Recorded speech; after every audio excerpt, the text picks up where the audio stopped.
Delayed, it's gorgeous out. In fact, it's quite warm. Rockies a half game north of the Arizona Diamondbacks in the NL West. Cargo resumed baseball activities today. Yesterday, he was in the trainer's room, didn't swing a bat.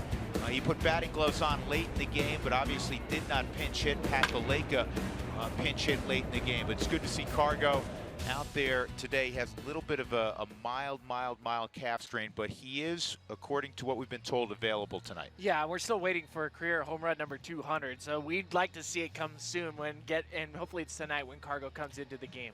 Can you imagine where this club would be? First of all, it's been about the bullpen, but offensively, without the contributions of Mark Reynolds and Gerardo Parra, two guys thought to be extras if you go back to early March. They really were. I mean, plain and simple, Gerardo Parra was your fourth outfielder at best because David Dahl was going to have that role. Even Carlos Gonzalez, where he's been able to play and not play, Parra's picked them up. You look at the numbers that Parra has, 354 batting average at home, 364 average in scoring position, but you have to thank your lucky stars that both guys have been available and have performed extremely well. Mark Reynolds, to me, last night gets his 10 years in the major leagues. He gets a gold card, he gets a bottle of Dom, and he gets a home run off Zach Greinke. He has been an all-star caliber player this year because of Ian Desmond, because of the injuries that they've sustained. Both guys have made such huge impacts for this team. Yeah, he's not just been adequate filling in. You could make a case he's been their offensive MVP. In fact, a quite compelling case. He's been their offensive MVP. Both are in the lineup this evening. The Rockies need a good start from Tyler Anderson.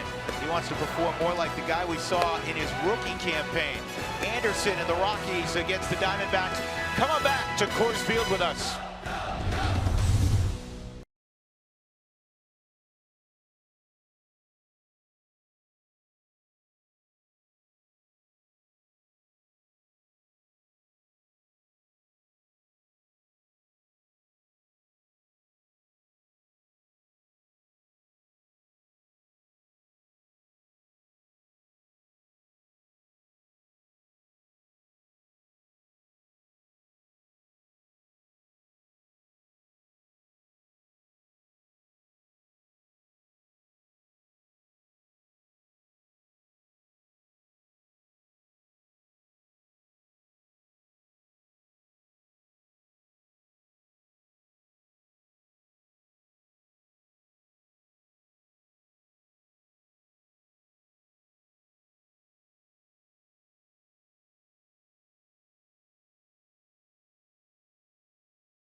Filing into Coors Field on a Saturday evening. Game 2 of this 10-game homestand, middle game of a 3-game set. The Rockies and Diamondbacks. Colorado fell 6-3 yesterday. And it'll be a couple of lefties today. Tyler Anderson, as we mentioned a couple of moments ago.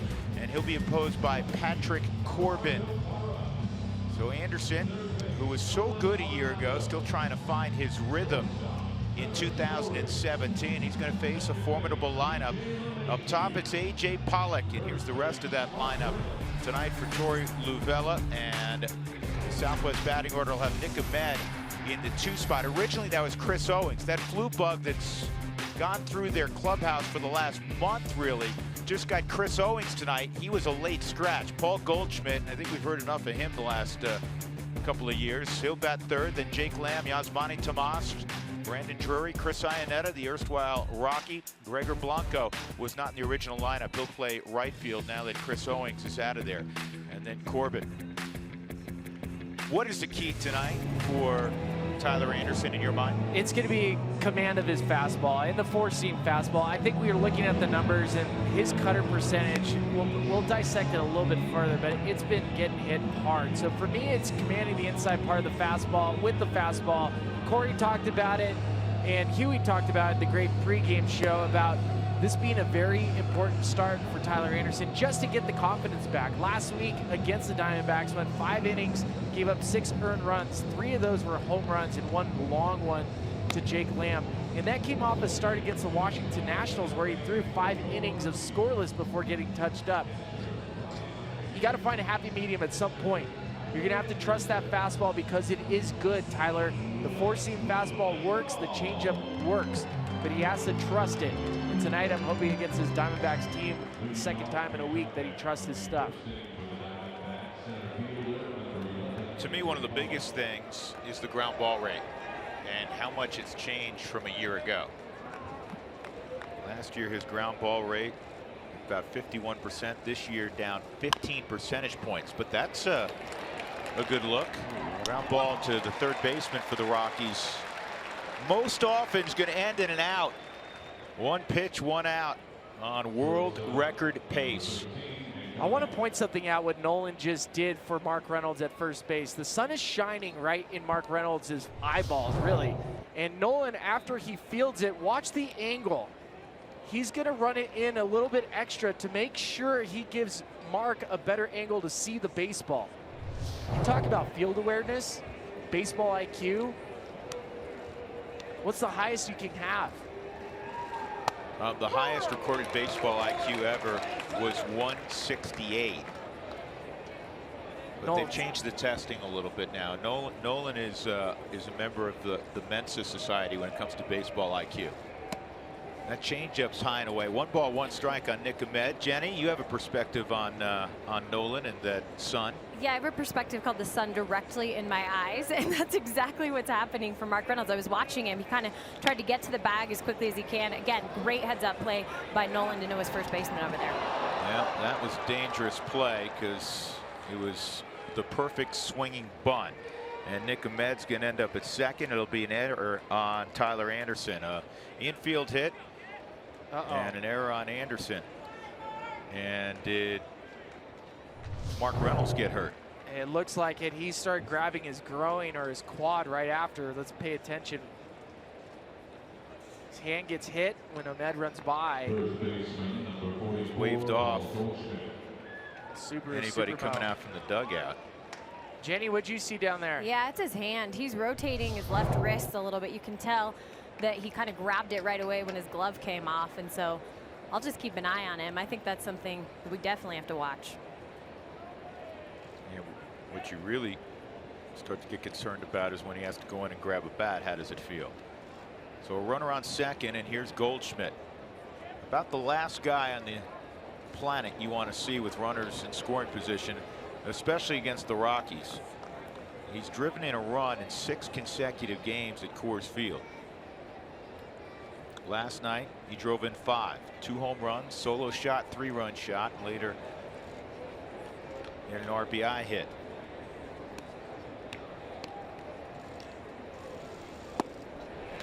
The change of pace. We speak of guys in this game having to make adjustments. Pitchers have to make adjustments, hitters have to make adjustments. Usually, I think for the average guy, Spilly, you know, maybe it's game to game, start to start against somebody. This guy makes adjustments within an at-bat. The good ones usually do. They're able to feel something mid-swing or mid-pitch. Fastball's in, 1-1. I like how Tyler Anderson has approached Paul Goldschmidt. They've faced each other 10 times now. Goldie is 1 for 3, and Tyler's walked him 6 times. And typically, Anderson doesn't walk a lot of guys, so he has pitched around shrewdly Paul Goldschmidt. Here's the 1-1, and he gets him out front. 1-2.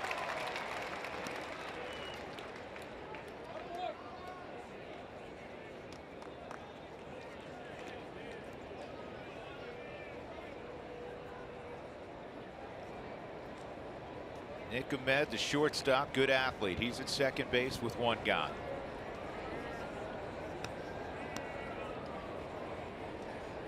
Here's the 1-2. Boy, that's the same thing. That's going to be a hit also. His stuff is so good. You've seen 3 dribblers and 2 have produced hits. That's how it's been for Tyler Anderson the entire season. He is still limited hard contact. The pitch that he's given up the hard contact is on the cutter. And that's what I'm talking about with Tyler Anderson. The numbers don't reflect how good he's pitched, and they're nowhere near being anything where I can tell you he's actually pitched well, because he hasn't. But the balls that he's gotten hit up in the zone, they've gotten hit hard, but for the most part, he still induces a lot of soft contact. Yeah, listen, you can't make better pitches than he has to Pollock, Ahmed, and Goldschmidt, and now he's in a jam. First and third, 1 out. He's got Jake Lamb up there, left on left.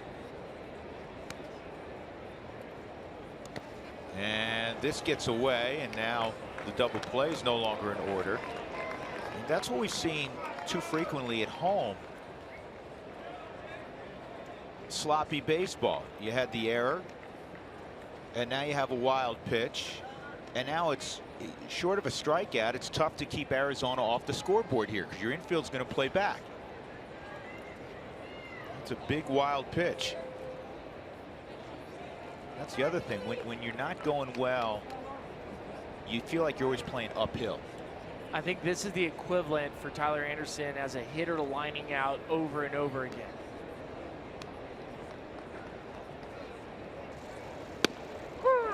Inside corner at 94.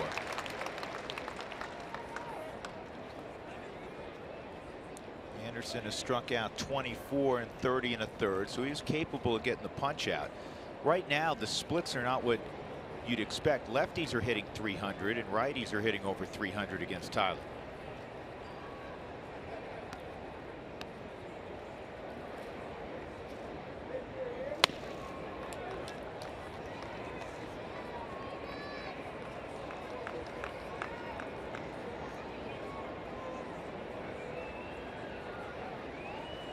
In Arizona, Jake Lamb ran into a fastball. It was a cutter inside that leaked over the middle.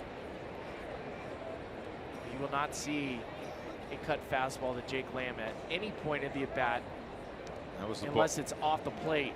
That was the ball. He hit 481 feet, the longest home run in baseball this year. It was hit a long way.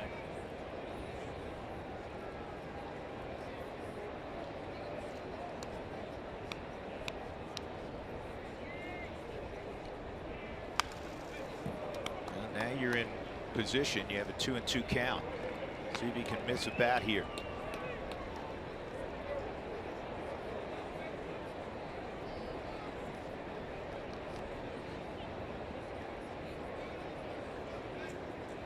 He will on occasion throw a slider, which isn't a bad option here. Some swings and misses naturally with that changeup.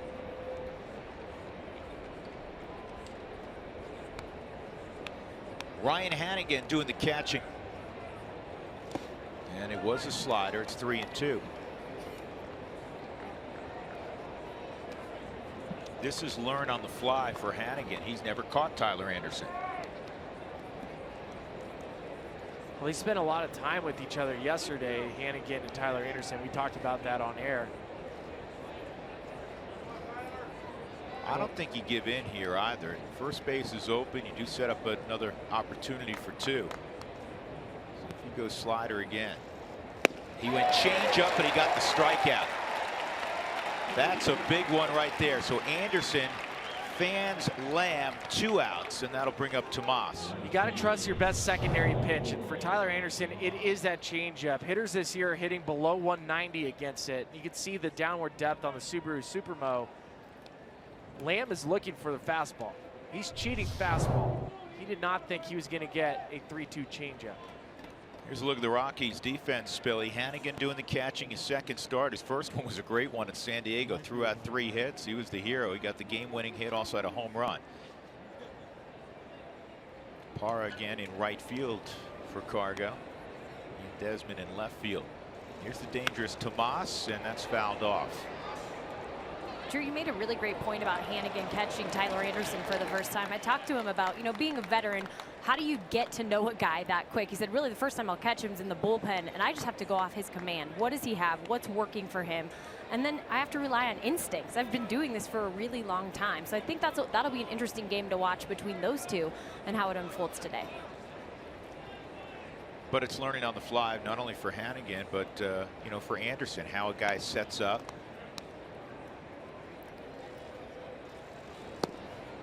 He spreads way out.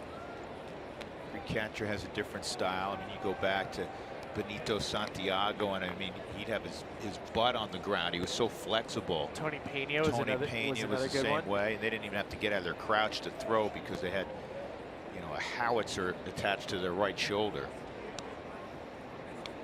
1-1 on Tomas with 2 outs, 2 in scoring position. That's outside. Hannigan asking for 2 changeups back to back. You can see the depth with Tyler Anderson's changeup. It's falling off the plate towards the first base side. Tomas has good numbers against Tyler Anderson, 5 for 9. He has 3 doubles.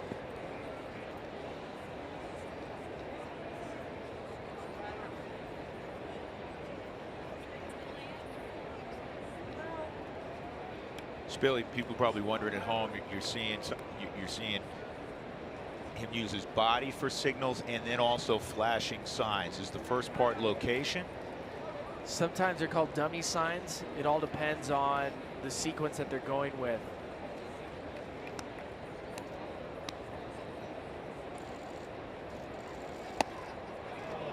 Hannigan wanted that pitch, but Vic Carapazza not buying.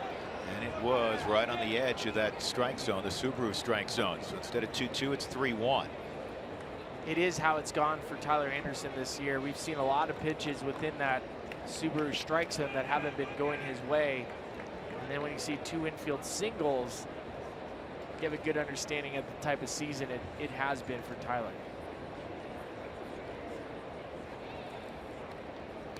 Need to make a pitch, he can get out of this mess, and he did. That's a good job by Anderson. And that'll give him a little boost. He had to deal with traffic, even though he had made great pitches. He gave up a couple of scratch hits. We'll see the Rockies with the bats next.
And now they'll look to get after a guy they struggled with a week ago, Patrick Corbin.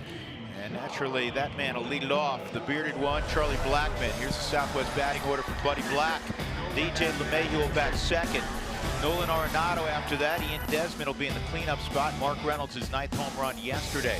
Trevor Story, Gerardo Parra, Ryan Hannigan and Anderson to face Corbin, who's really been two different guys against the Rockies, Billy. He has been actually a very good pitcher this year in the major leagues. 6 quality starts, leads the majors, and this Arizona Diamondbacks pitching staff as a whole lead the majors in innings pitched. As I said, he's two different guys. Against the Rockies at Chase Field, 7 starts, a 2.98 ERA, 41 strikeouts, just 5 walks. And last week he went 6 1/3 shutout innings against Colorado and gave up just 2 hits. That game was the one that went 13 with the Diamondbacks on Sunday winning 2-0.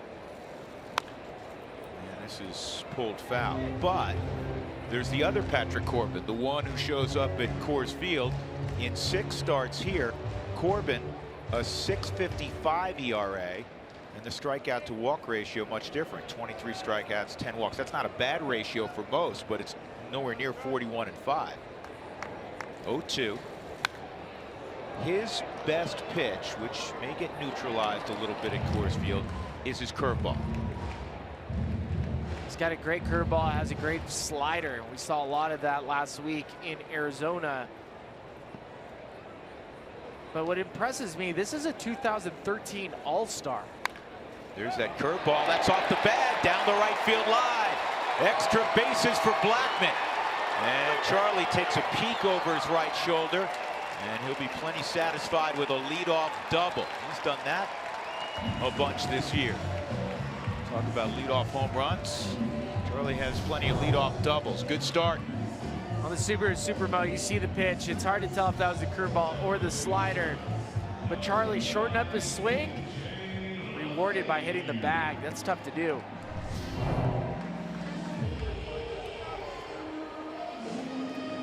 And of all the guys that you'd like to hit after Charlie with good numbers against Corbin, it's DJ LeMahieu. 10 for 30 in his career. 2 home runs, 2 triples. Big at bat here for DJ LeMahieu. No matter what, Charlie's got to be at third at the end of this at bat. And I know, Spill, you're not always big on just the move 'em theory, but I think the way the Rockies have scuffled offensively and Corbin, how good he has been, it's important to get that first marker up, and knowing that the Rockies, when they get the first marker up, are 12-3. It's going to go foul.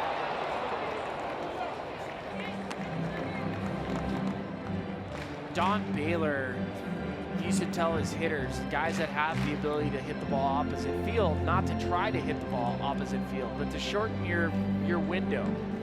Look to hit to the right of the pitching rubber. If you're looking to drive the ball up the middle and maybe try to hit the toe of Patrick Corbin on the right side of the rubber, you'll get the ball to the right side, but more likely, you might get a hit. 0-2. And there's a base hit. Charlie's going to stop at third. Stu Cole had the early stop sign out as Gregor Blanco was quick to the baseball. So it's first and third, nobody out. And this is a much better situation than the one that you always pontificate on. First and second, nobody out. I do not like first and second, nobody out.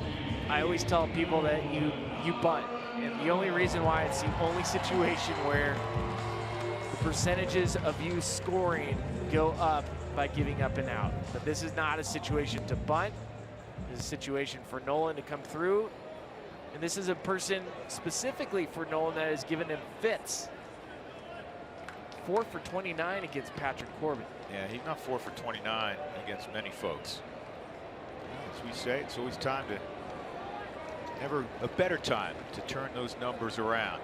Nolan hit the ball hard a couple times last night. Was 1 for 4. He lined out to third. Jake Lamb reached up and stabbed a baseball that was hit at more than 100 miles an hour off the bat. Jenny, how's the sun down the first baseline? Yeah, the sun's starting to go down, so really it's looking a lot better. I mean, the first baseman I don't think is affected at all at this point. Nolan this year, runners in scoring position less than 2 outs, 8 for 16. And he got a pitch to hit there. That was a center cut fastball at 94 from Corbin. And you can see Corbin's reaction. He pounded his glove as if to say, woo, got away with one. Got away with one, yeah, right at the top of that Subaru strike zone.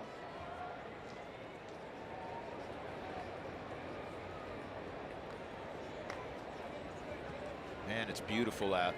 Temperature in the upper 70s. 1-1. 2-1. It's always a good time in these type of situations with Nolan hitting and Patrick Corbin knowing that he's going to try to keep his secondary pitches down in the zone to be ready and mindful for a dirt ball. We saw last night David Peralta took advantage of a dirt ball, got to second base. This would take you out of a double play. Nolan drives into center field, base hit. DJ got a good read. He'll go first to third. Rockies take a 1-0 lead. Make it 9 for 17 runners in scoring position. Less than 2 outs. And I think it was Sully who said, I don't care how many hits it is. I want to see everybody in the lineup with a knock. Well, so far, he has his wish. Blackman a double, LeMahieu a single, Arenado a run-scoring single. Well, I didn't think we'd expect to see it in the first inning, but we're well on our way. Let's do a pitch-by-pitch of this at-bat. Big at-bat for Nolan. Doesn't chase the first pitch off speed. Gets that fastball that you can see Nolan checking out his barrel. He knew he missed it. Corbin knew he missed it. But after you see the secondary pitch again, and it wasn't a pitch that Nolan's going to bite, you were going to have to challenge him with the fastball. He challenges him, and Nolan loves it. Now he gets to talk with Goldschmidt. Ian Desmond at the plate, 2 for 7 with a home run against Corbin. And he didn't bite at the breaking ball. 1-0. Talked to Ian a little bit today about facing Corbin twice in 1 week, and he said, really, I think the hitters have the advantage. We're making adjustments every single pitch, every single at-bat, and they have to do it twice in 1 week. So he really felt like the hitters today would have that advantage, and so far that's proved true. Yeah, got to take advantage of it. So far, you are right. They are doing that. Called strike on Desmond. Corbin, an all-star before the Tommy John surgery a few years ago. Those are two guys that are pretty good. I'd like to see Mark Wegner hang out and listen to that conversation. 1-2. Well, I know Nolan and Goldie, they became better friends this offseason in the WBC. And Nolan was talking about Goldschmidt after, when I spoke with him about it in spring training, and he was mentioning how awesome Goldschmidt is. Yeah, his locker was very close to each other, and they spent a lot of time talking. He's a hard guy not to like. Just like Nolan's a hard guy not to like, Paul Goldschmidt's a hard guy not to like. Good guy, doesn't take himself overly seriously. He's not overly enamored with his accomplishments. He even asked me yesterday, he said, you know, we got in. He goes, I didn't check the scoreboard. He goes, you guys win yesterday? He was talking about the San Diego game. He knew it had gone extra innings. 1-2. 2-2 on Desmond. 0 for 4 in his first game at Coors Field as a member of the Rockies. Historically, he has grand numbers at 20th and Blake when he was in here playing for the Nationals.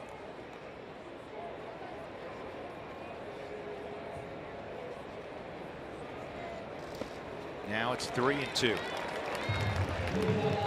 We were marveling during batting practice, and Jenny was by me.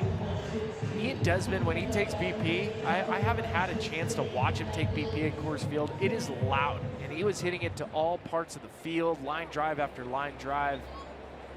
Pretty impressive. It's going to be fun to watch this guy play over the next couple of years. 3-2, Nolan at first, LeMahieu at third. And a strikeout of Desmond for out number 1.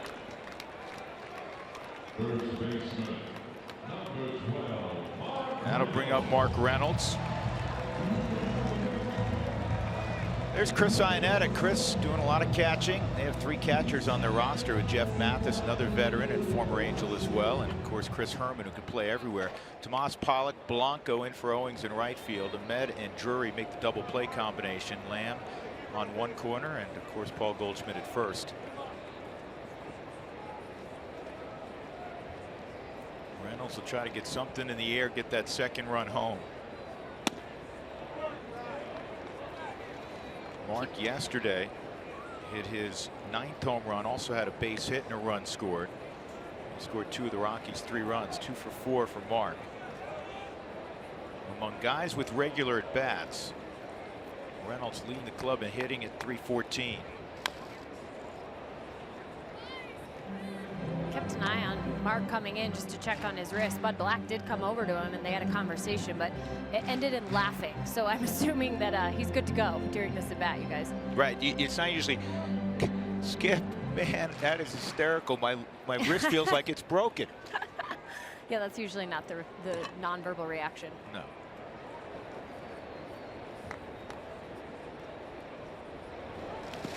This kicks away. Here comes DJ, and he will score.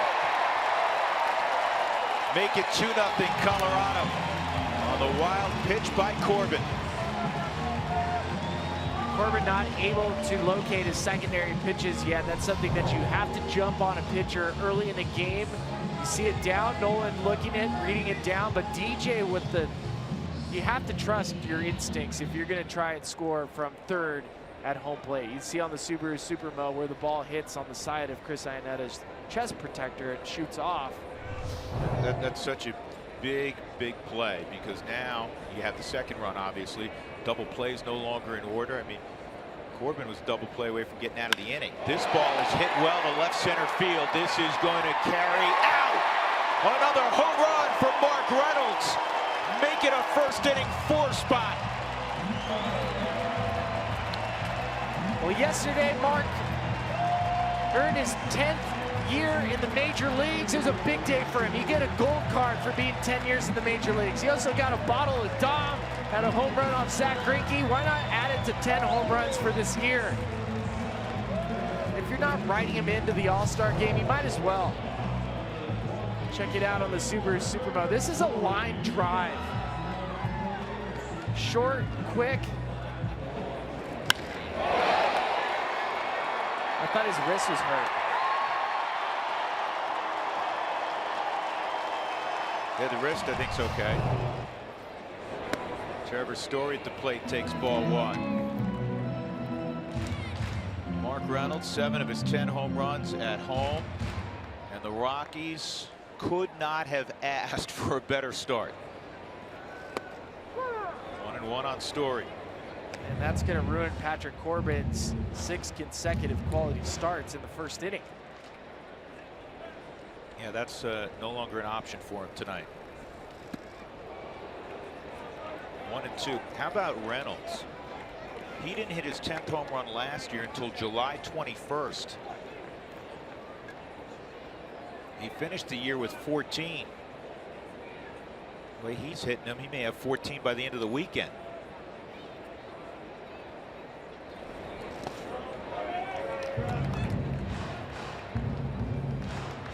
You love talking hitting. You love analyzing hitters. Trevor Story on his takes, Billy, does something a little unorthodox, doesn't he? With his toe? With his hands. Oh, when he drops his hands? Yeah, I mean, it all comes down to timing for me. You can see it sometimes with when he's off time, his front shoulder will pop up. It'll look like he's doing kind of an uppercut. 3-2 on Trevor. And a walk. And that's one thing that he has done a good job. Amid the struggles, he has found ways to reach via the walk. So Corbin still with just 1 out, 4 runs in, and now you have Story and his speed at first base with Gerardo Parra coming up. And Parra will be facing Corbin for the first time. Good conference at the mound with Mike Butcher. I'm always curious right now because the Diamondbacks, so many guys have had the flu. Chris Owings scratched the night because he had flu. They've had 9 different cases of the flu. David Peralta was the last victim of it in Washington. Curious if Patrick Corbin has any effects of it. If he doesn't, he'd like it right about now. He might feel like he has the flu. Yeah. Give the Coors Field flu.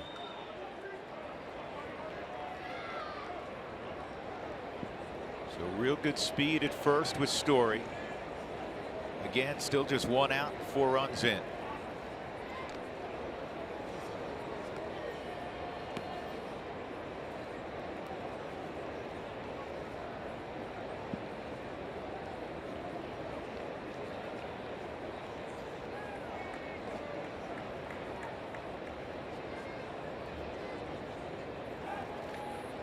You know what he needs, Spilly?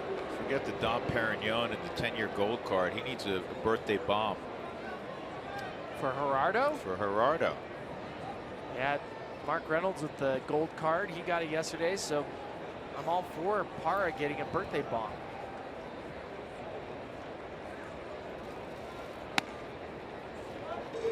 Want to know on Parra.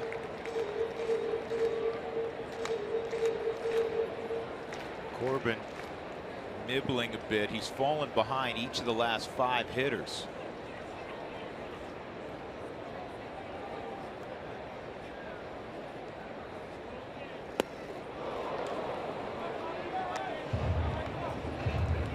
Fooled there. It's 1-1. Willie Mays has today as his birthday as well. Happy birthday to, well, if you ask my dad, who watched him play a ton of games growing up in New York, the greatest baseball player ever. 86 today. The Say Hey Kid. 2-1. And Willie still at most home games for the Giants is in the clubhouse. Holding court. First office on the right as you walk in the Giants clubhouse. What a treat for those players, huh? 2-1. And that's outside. 3-1.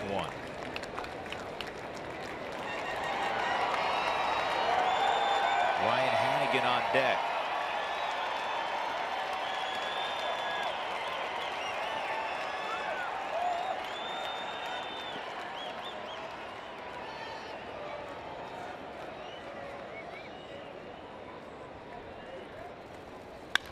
This ball's well hit to center field, and it is caught out there by Pollock. Can't hit it better than that.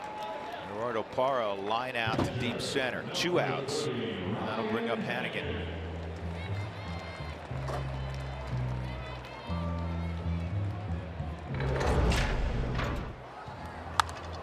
Well, when you are introduced to your new teammates, you want to make a quick impression, even though Hannigan's been around this game a long time. And Ryan certainly did that, Spilly. Talk about base hit to win the game in the 13th inning for the Rockies against the Padres. And also having your first home run as a Rocky. He's the first player since Gerardo Parra to have 3 hits in his Rockies debut.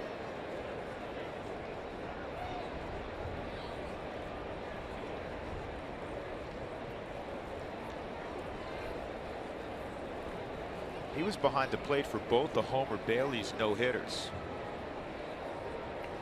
Long time Red, outside, ball 1.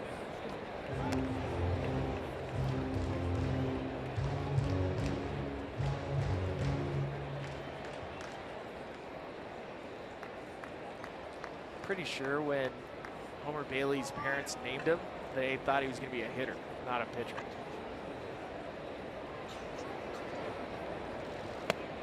It's a safe assumption.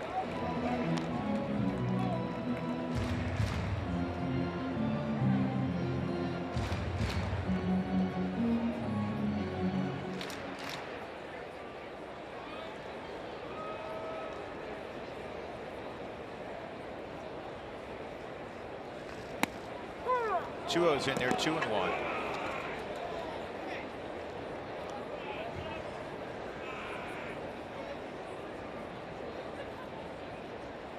You know who else's birthday is today? Jose Altuve turned 27. Mike Redmond had a birthday yesterday. Happy birthday, Mike. He's 2 and 2. He's a Cinco de Mayo baby. His birthday was yesterday. He is. Yeah. That's cool. Yeah, he told me there's always a party on his birthday. That's really what's going on, right? It's not celebrating Cinco de Mayo. People are always celebrating. My dad's birthday is New Year's Eve, but he always goes to bed early, so he never took full advantage of having a birthday on New Year's Eve. Well, the good thing is his son more than made up for it. That's true.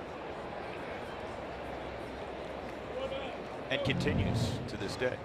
Even on Cinco de Mayo as well. Yeah, regardless of what day it is. What? You stayed up last night counting down to midnight, right? You got your days confused? Yes. I had a fiesta in my living room last night. My wife was wondering why there was a loud whistle going on downstairs in the living room at 11 o'clock at night. The gigantic sombrero stuffed in the corner of the house. 2-2 on Hannigan. And called strike 3 by Vic Carapazza.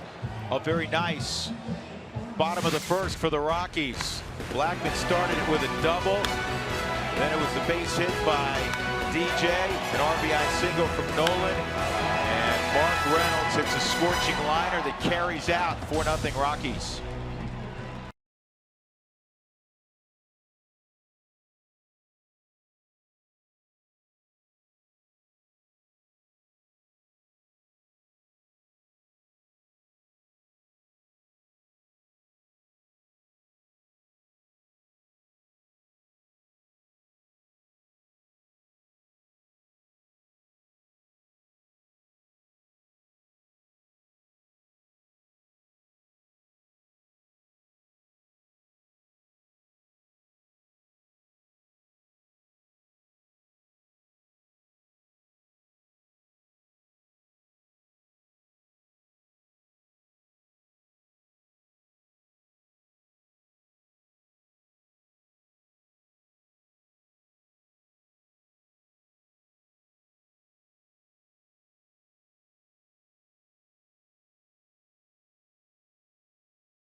Hard facts are brought to you by Clean, Crisp, Coors Light. I want you to pay attention. Sometimes I like showing you guys these numbers. This is launch angle, exit velocity, and distance. And why it's important, take a look at the numbers between the four seam and the cutter.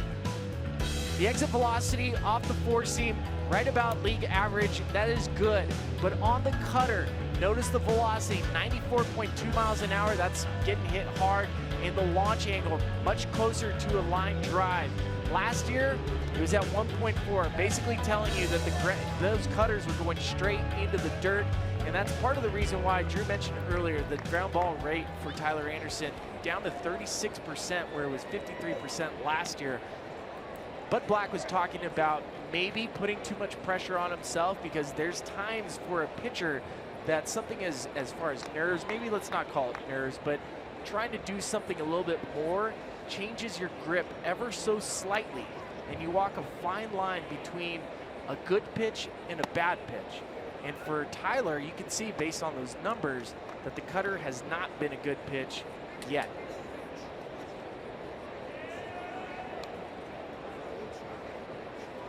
One 0 on Drury. That's a strike, 1-1. Henderson did a great job in that first inning. He gave up squib hits literally to Nick Ahmed and Paul Goldschmidt. And then after a wild pitch, there's also an error in there on Anderson. It was second and third, 1 out. He strikes out Lamb and gets a harmless ground ball from Tomas to get out of it. This ball is not going to be harmless. It's going to run to the corner. And it's going to be a double for Drury.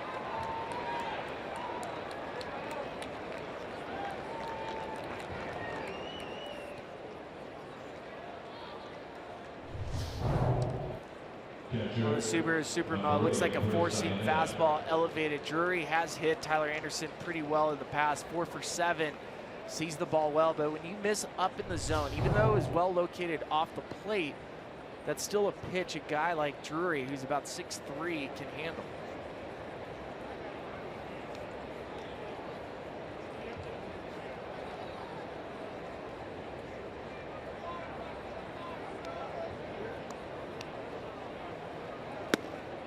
Chris Iannetta takes a strike.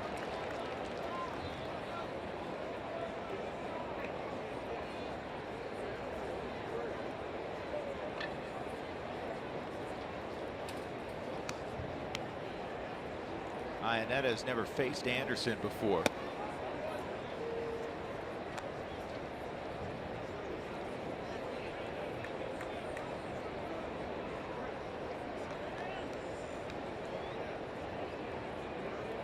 Chris has caught more games behind the plate in a Rockies uniform than anybody else.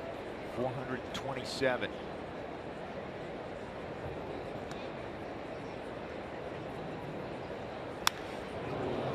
It's pulled foul.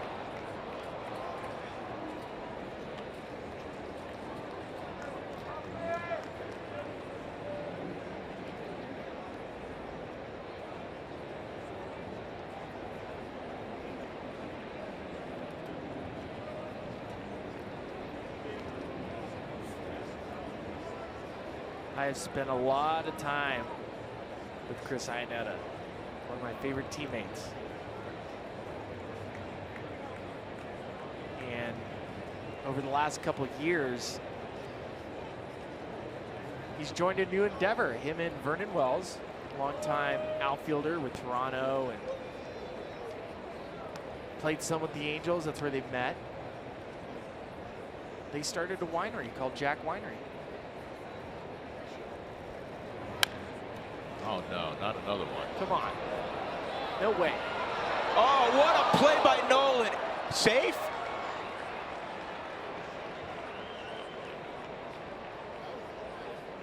I thought he did that beautifully. He grabbed it because it was going to stay fair, and I thought he got the tag on Drury.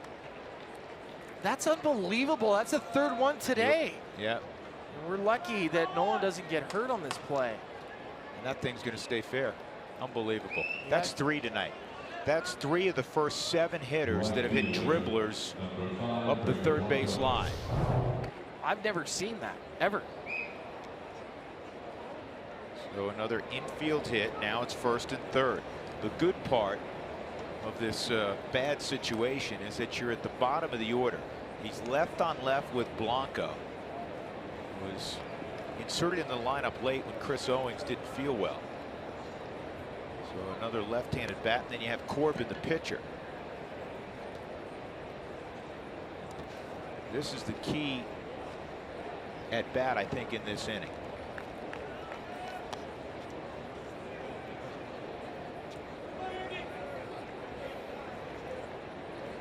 Blanco signed in mid-January, a minor league free agent. He's won a couple of rings as a member of the San Francisco Giants. Played 37 games in the postseason in his career.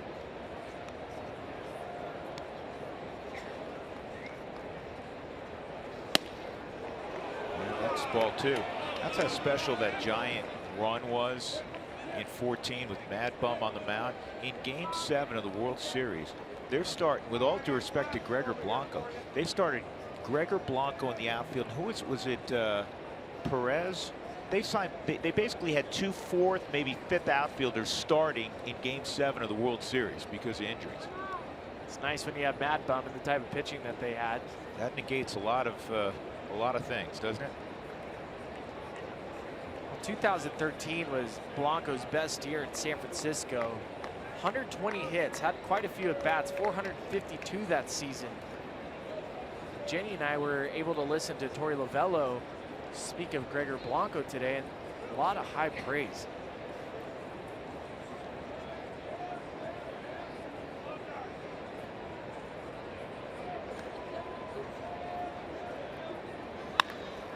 base hit, and now it's 4-1. And the misses for Anderson, as we have said throughout the year, are not around the knees or below. They're belt high in that proximity. First pitch of the inning that was hit by Drury was up. Look where this pitch is. It's up. Four-seam fastball on the Subaru Supermo. It's just belt high on a 2-0 pitch.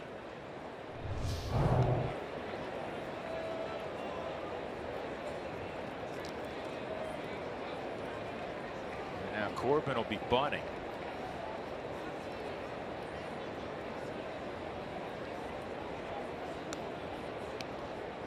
Pitcher typically is going to have the left side here.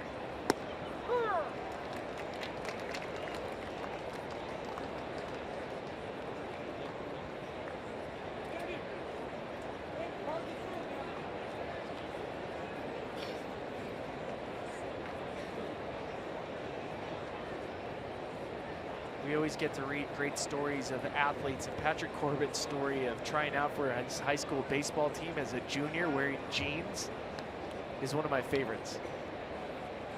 Not that you can't wear jeans to a tryout. Got a chance at third, and he guided it over there, and I think that's the accurate description, just in time. So he gets the force out. That's big. Well, we've seen a couple plays for Tyler Anderson this year where he jumped off the mound and made an errant throw. One today, another one at Dodger Stadium.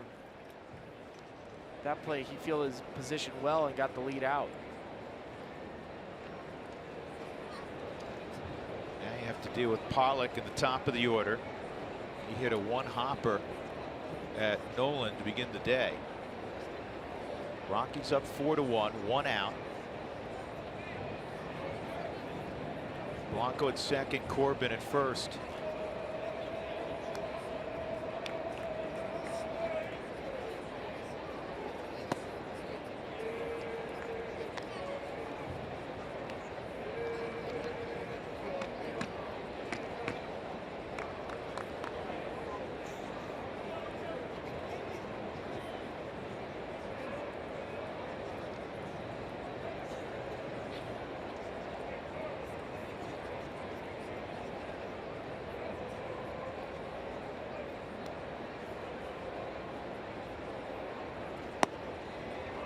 Falling behind 2-0.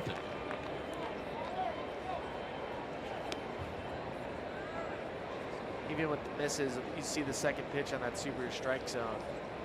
It's up. Buddy Black, Steve Foster, Darren Holmes been working diligently with him the last couple of weeks on trying to get a downhill angle. They shortened his stride a little bit. That's a good spot, but it misses. It's 3-0. You got Paul Goldschmidt 2 doors down. You cannot create traffic here and allow Arizona back in this game.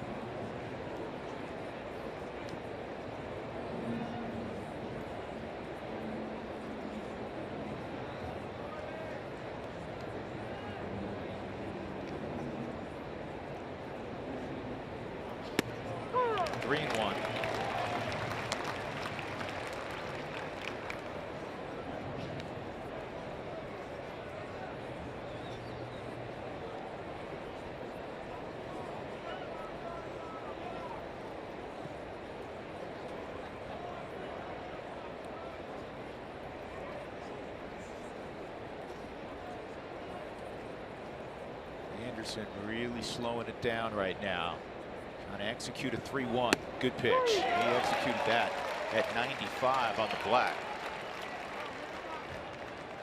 Always interesting when you see a hitter like A.J. Pollock take a 3-1 fastball essentially right down the middle. That has me thinking that he was guessing changeup, or at least sitting off speed.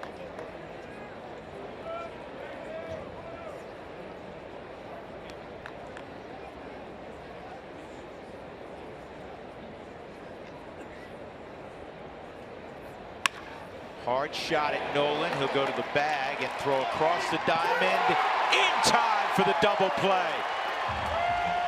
Boy, that Nolan Arenado, night in, night out, something special to watch. It's unbelievable. Look at the pick. Throw across. You're the best, Nolan.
Second inning, it'll be Anderson and then the top of the order. Fans, join in on the conversation. Send us your thoughts, photos, questions on Twitter or Instagram. Include the hashtag Toyota Talk.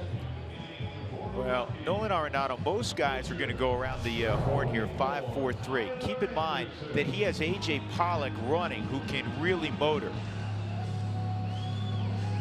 I mean, it's just incredible. And the pick, the way he fielded it off to the side, you see on the Subaru Supermo how much has to go on to be able to turn that double play. Going with the pick, the footwork, throwing off 1 foot. Mark Reynolds using the bag to get an extra inch or two so he can stretch out. Yeah, let's not forget that was a good play by Reynolds at first. And a good call by Mark Wegner. This ball's well hit to right, but not well enough. A little bit off the end of the bat.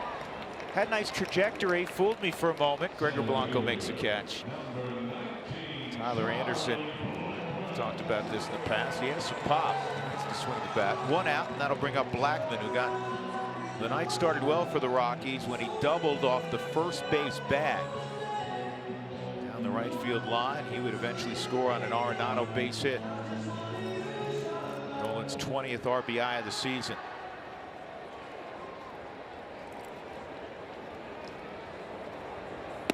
Patrick Corbin spins one in for a strike.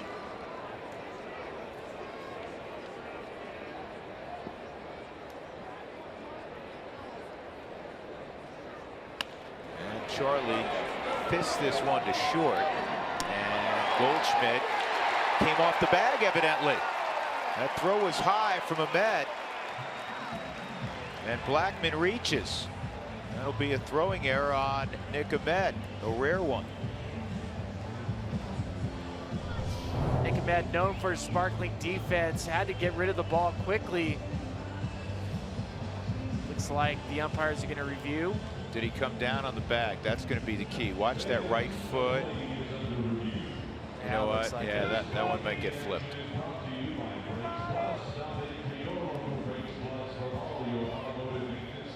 Yeah, they're going to flip that.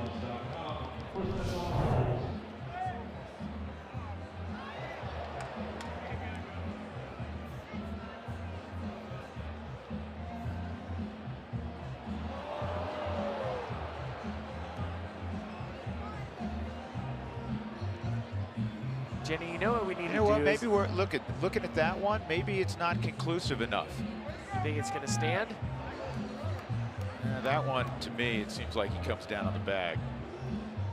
right before Charlie's foot comes down.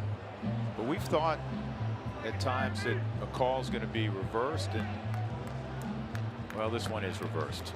Just made it official. 2 outs, and that'll bring up LeMahieu. I was going to ask you, Jenny, I'm not sure if you've ever asked a player what they're thinking of when they're standing on base when they know that the play's going to get overturned. Well, I was actually just watching Charlie watch the big screen there to kind of see if you could tell that he was, about to turn and walk towards the dugout, because he knew. He didn't really give an indication, but I don't think he was too disappointed when the call came through, because he knew pretty well. Hey, Jenny. Yeah. What's Ashley doing? Ashley's hanging out, man. She's hanging with you. You guys having a little girls club? Yeah, this is girls club only. I'm gonna write a sign. Can you make it? Girls club only. We'll hold it up. It'll be like the Babysitters Club. Did you ever watch that, Drew? It's a great Read movie. those books? I missed that. And Corbin works a 1-2-3 second inning. So we'll move on to inning number 3 with the girls club. I was thinking Goodman, Adventures of Babysitting. Adventures of Babysitting. That's what I was thinking of.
Sports is brought to you by the 2017 Toyota Tundra in your hometown Toyota stores. By Wells Fargo. Wells Fargo customers get your 2-for-1 Rockies club level tickets by visiting wellsfargo.com/Rockies. And by Southwest Airlines. Yes to low fares with nothing to hide. That's transparency. Pretty night in Lodo. Nice crowd on hand. Rockies and Diamondbacks. Upstairs on the rooftop, things are jumping, as they always are. It's a good view of it.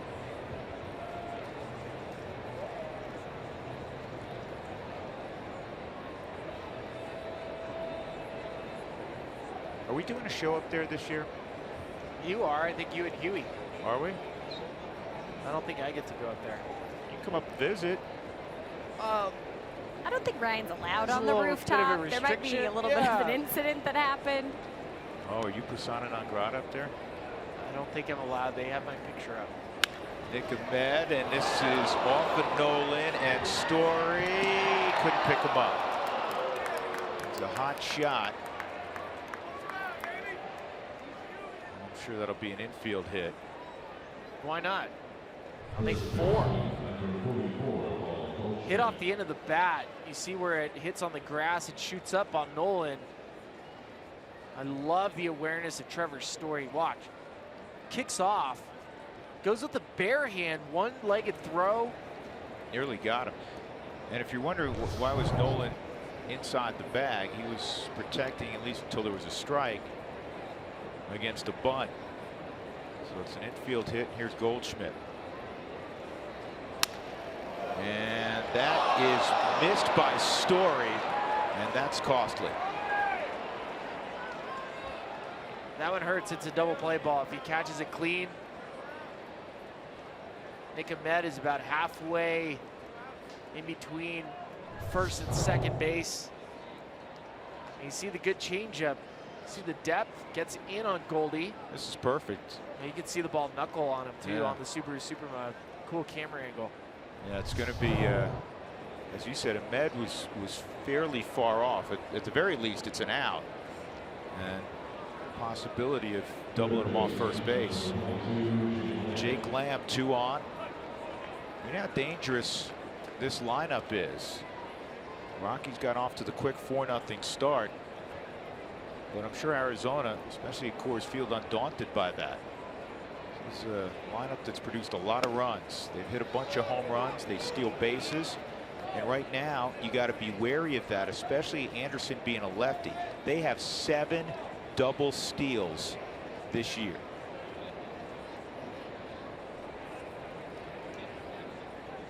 A little more difficult here with the open side to third base.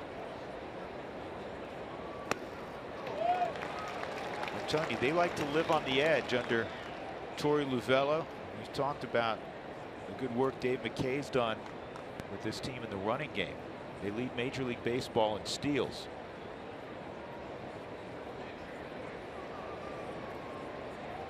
Pulled off a couple of double steals last weekend against the Rockies. Got a chance, got him. The daylight play picks off Nick Ahmed. That is a big out. Just to make Trevor Story feel a little better. A lot better. This play comes down to timing.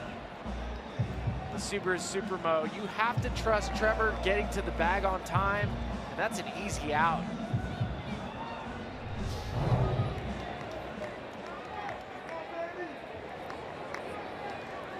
One of the best I ever saw it.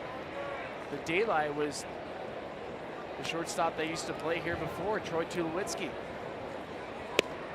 Yeah, I think you're right. I don't know if I've seen anybody better than Troy with the daylight play. And part of what you do, having watched Trevor on that play, is he's manicuring the dirt around where he normally stands. He's on the right side of the base runner.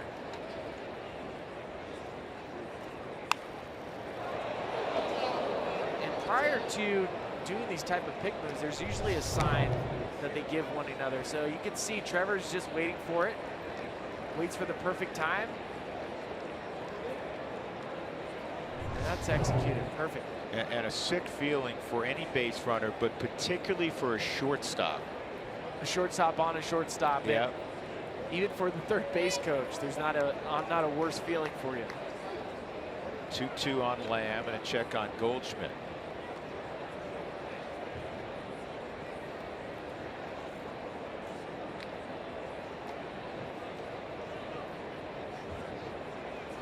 Tony Perez-Chica is the Diamondbacks third base coach, and you know he's screaming back. By the time he's screaming it, it's too late. Goldschmidt takes off, and it's fouled off, and Goldschmidt would have stolen that bag. He had a big jump.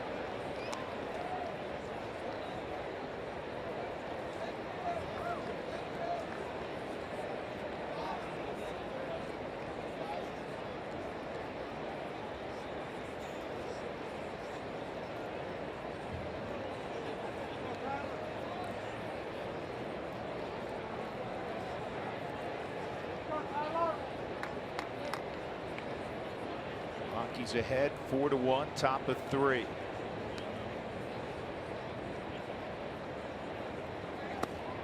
Three and 2 on Lamb. Struck him out on a changeup his first time.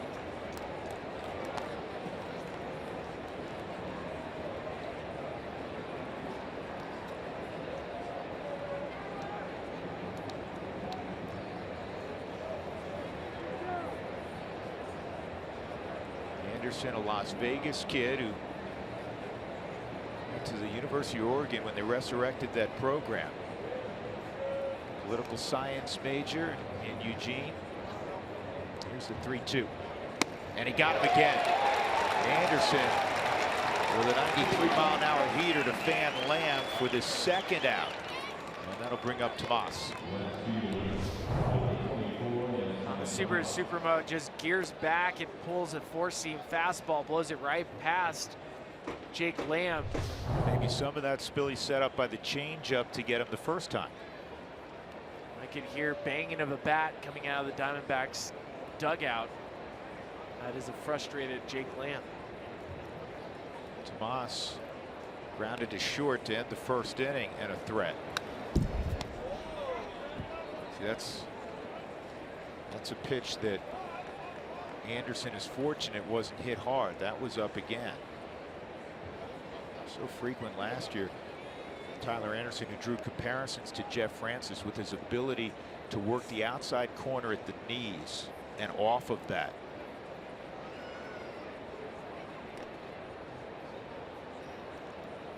I think the pitchability with Tyler Anderson, what we saw last year, was an ability to live with the fastball on the knees or at the knees and followed up with the changeup. But what made him unique was, and same with Jeff Francis, is their ability to pitch above the belt.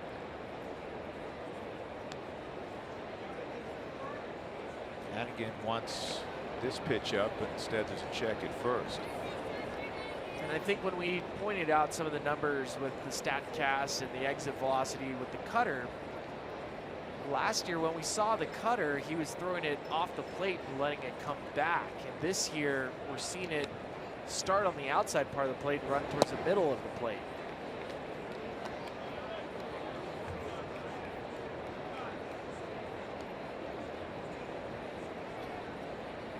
Tyler's given up 6 hits, but really, other than the Drury double and the sharp single by Blanco, the other 4 hits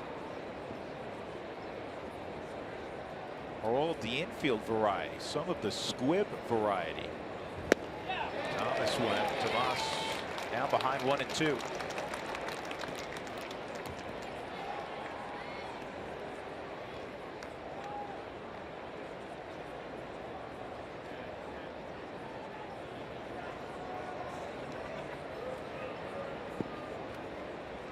Anderson talking to himself on the mound.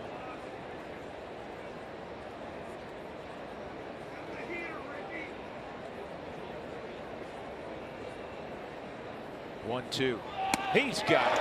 Nicely done by Tyler Anderson. Back-to-back strikeouts to end the third. Anderson will walk off. The Rockies have a 4-1 lead.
Here's our CenturyLink high-speed challenge question. Which of the following National League players do you think is most likely to win the Triple Crown? Nolan, who's won 2 parts of it twice. Paul Goldschmidt, Bryce Harper, Chris Bryant. Those are 4 players that would fit into any lineup. Here's Nolan. He takes a slider for a strike. Go to @RootSports_RM to cast your vote. We'll show you the results during our post-game show. I love the CenturyLink high-speed challenge. A lot of great questions. Thank you all for participating. This ball's in the air to left field, pretty deep. Did Nolan catch enough? You bet he did. Home run, Arenado, number 8, and the Rockies lead it 5-1. But if you're going to win a Triple Crown, you got to win the Home Run Derby, and he's done that the last 2 years. He's just starting to get warmed up. Best two-way player in baseball. We've already seen him defensively. You can see he's fired up. It's been a grind for Nolan of late. A rough road trip. He gets a pitch up in the zone on the Subaru Supermo. I think he thought he got it, but wasn't entirely positive. This ball is sharply hit the second by Desmond. 1 out. So Nolan with a couple ribbies got 21 and the 8 home runs. It's always funny when we talk about players grinding through stuff and superstars like Nolan, where he goes through a stretch of maybe 40 at-bats where he gets 5 or 6 hits. And then that's the grind for him. It's not a grind. I mean, like, you're a superstar, right? Spilly, I shouldn't be saying this. You should be saying this. Here's Mark Reynolds. Guess what? Hitting's really hard. It is really hard. At any level, especially this level. And I'm glad you said it like that, because there are times, I think if you look at what we did with Charlie Blackmon when we went to Atlanta, we were talking with him this offseason. What are the fears that go through a hitter's mind? And the fear is that you lost it, that you're not going to be able to hit anymore. And then at some point you realize it clicks and you go, wait, I can't hit. Lamb throws across, 2 outs. I've said this about Todd Helton. I've said this about guys that I've played with, Cargo, Tulowitzki. There's times when you're not going to hit 300 every single 100 at bats. You kind of look at them in blocks of 100. And they feel human. When they get in those stretches, superstars feel human. That's what I always talk about. Helton, this is the best hair I've ever seen, and he could go through a stretch where he felt like he had no clue what he was doing at the plate. Well, one way I like to describe it, this ball's fouled off by Story, is that if you hit 300 and hit 30 home runs and drive in 100, you probably don't hit 300 every month and hit 5 home runs every month. You know, there's a month you hit 10 home runs and hit 340, and then there's another month you hit 240 and you hit 2 home runs. Nobody goes at that level each month. I mean, there's variations. We've talked a lot about Cargo. Typically, as he is again this year, he gets off to slow starts, but the numbers at the end of the year always seem to be what you'd expect: 30, 40 jacks, 90, 100 RBIs, and a real nice batting average. Well, you Same goes for Nolan. You laugh looking at Nolan right there, right? Because he's kind of laughing, smiling. You think he'd enjoy that home run, but you know that he's already on to that next at bat. And it was funny talking to him today. I said, "How's it going?" Thinking life, you know, what's going on in your life. And Nolan's like, "I'm just trying to get hit, man." And he said it so Nolan-like. And all of a sudden today, he gets 2 hits and he raises his batting average 12 more points. But that's Nolan. He could hit 330 and not be happy with the way his game's going. I think great players, great in anything, forget sports.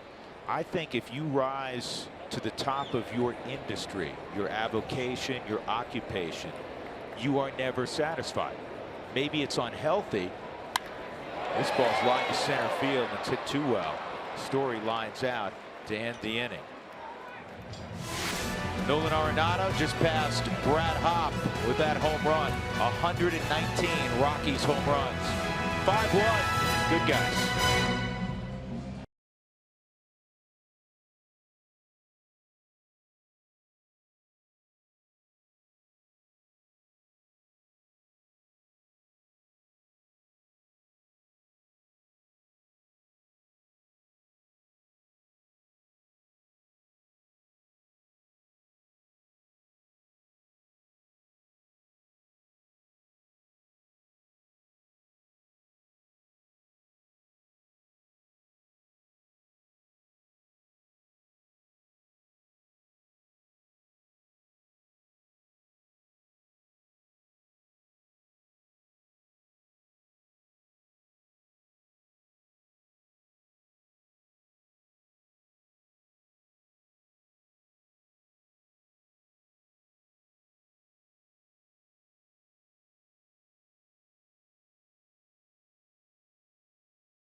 Root Sports is brought to you by Subaru. Love, it's what makes a Subaru a Subaru. And by the Wyoming Office of Tourism, Wyoming is full of adventure. It's time to find out if you are too. That's why. TravelWyoming.com. We go to the fourth inning. The Rockies leading 5-1 with Jenny Cavnar and Ryan Spilborghs. I'm Drew Goodman. That young man is going to stay safe tonight in the stands.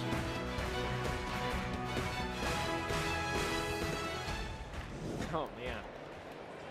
The movie quotes rushing through my brain right there. Yeah, I know. You want to go Hannibal Lecter. It's inappropriate, Spilly. No, I was going to go slapstick. Okay. Brandon Drury is at the plate. And the cutter on the outside corner for a strike.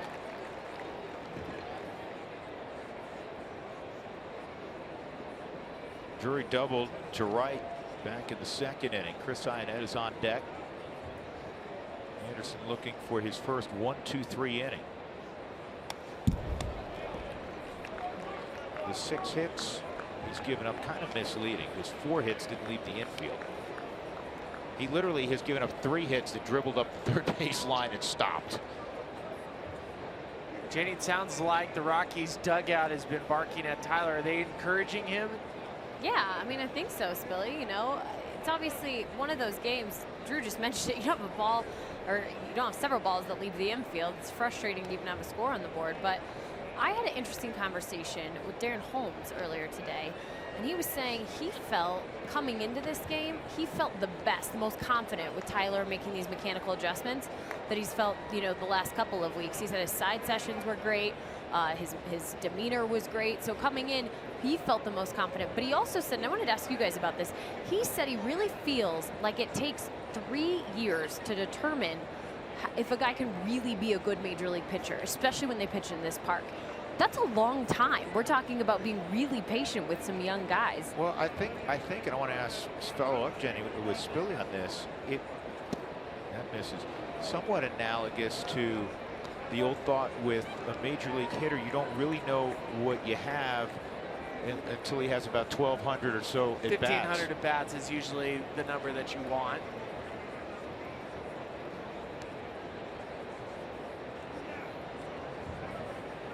Good pitch, strike 3. Anderson has fanned 3 in a row. Well, that reminds me of a story. We just had a shot of the Rockies' outstanding third base coach, Stu Cole's been in the organization since day one in '93. Did you know that Stu Cole, who grew up in the Charlotte area, North Carolina, and then was a big star at UNC Charlotte collegiately, and Darren Holmes, who grew up in Asheville and was a big high school star, they competed against each other for a couple of state titles back in the day in high school, and of course knew of each other. And in fact, Darren was being recruited to go to UNC Charlotte, where Stu Cole was headed. And you know who else was there? Danny Montgomery, who's been in the scouting department. One of my favorites. Yeah, D-Mon is such a wonderful guy. He's been a great member of the scouting department for years.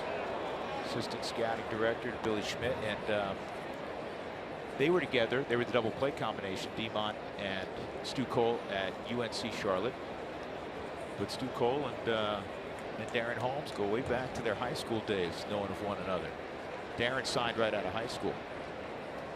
0-2 on Ionetta, fouled off. Drew, who has bragging rights on those state championship games? That'd be interesting to find out. You know what? I'm trying to remember who won. We know that Tyler Chatwood and Nolan Arenado competed in the state championship. Yeah. Nolan got the better. That's right. Jenny, yell to Stu. You're pretty close to him. Well, it's funny you mentioned Tyler Chatwood when you look at Chris Ionetta. Chris Ionetta and Tyler Chatwood traded for each other. Baseball really is a small world.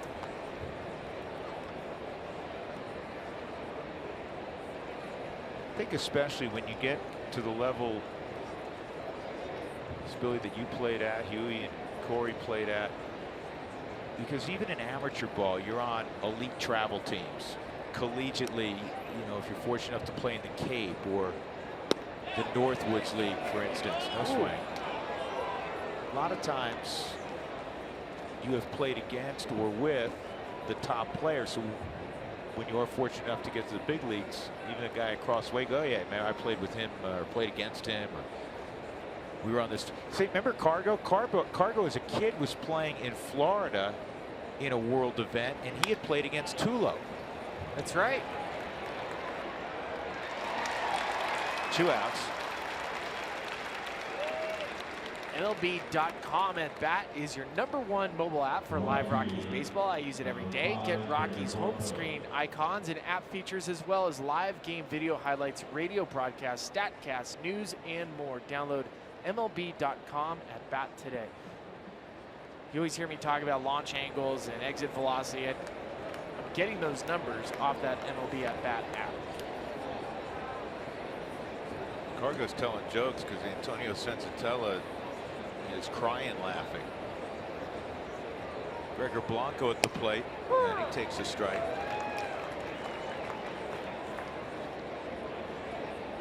Well, I can see a visual difference right now with Tyler Anderson on the mound.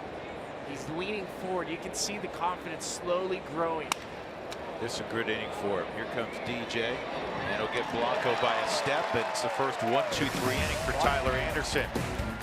He is safely through the 4th in a 5-1 affair.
Seven runs or more. Go to participating Colorado Taco Bell locations. Do it the next day between 4 and 6 to receive your Rockies taco special with Moss at Taco Bell. The Rockies on their way tonight to such a number. 5-1 they lead as they come to bat in the 4th inning. It'll be Gerardo Parra, Ryan Hannigan, and the pitcher Tyler Anderson against Patrick Corbin. Mentioned coming into tonight, Corbin, great success against the Rockies in Phoenix, a 2.98 ERA at home, but 6.55 here in Denver. Parra hit one on the nose his first time up to deep center. It was grabbed out there by A.J. Pollock. It's the first time Parra had ever seen Corbin. You know what I mean by that, Split. I mean, he'd seen him before across the way. He'd seen him when they played Arizona, maybe warming up, but he'd never actually gotten in the box and hit against him. He's never done it. Right. You looked at me, you were a little confused there. Oh, no, it wasn't. That's just my general look of when I'm thinking. Sometimes I don't know when to differentiate. I'm a mouth breather. On the ground, the second. Drury, 1 out. How about at the Tulsa Drillers game tonight? And Tulsa no longer the AA affiliate in the Texas League of the Rockies. That, of course, is Hartford, managed by our friend Jerry Weinstein. But this is a relic. Yeah, that's a nice jersey. Dates back to 2005. That's vintage. Very vintage, Jenny. Some of the hipsters around Tulsa, like that guy right there, love to wear the Spielberg's Tulsa Drillers jersey. Do you ever? This ball is going to sneak through the right side. Hannigan has his 4th hit as a Rocky. Let me ask you something. Do you ever, smell something even though you don't smell something? In other words, I'm looking at that picture and I smell mothballs. That's my cousin's shirt, and we wash it all the time. Oh, so you do? no, yeah, I mean, there's no mothballs. I figured been in the raft or somewhere for 10 years. Look, I was a big deal in Tulsa for about 3 months. Oh, I don't doubt that. My favorite is, you tell the story about Concourse Billy because you hit a home run up there. But I really think Concourse Billy is when we're together, we're walking through the concourse, and someone has your jersey on or the T-shirt on that was, a giveaway. That's why there's so many out there. And you walk by and you're like, hi, and people don't even know who you are. It's the best. You're the best, Jenny. It's the best.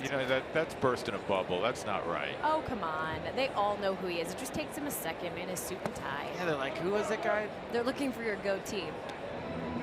That is true. People have been asking why I don't grow more facial hair. And it's because it's gray. I'm a little self-conscious with that. Not gray yet, is it? You got a little bit of frost on the sideburns coming in. You look distinguished. 2 children. They'll do it to you. Yes. Anderson trying to get a bunt down here with 1 out. And throw to second is going to get the force.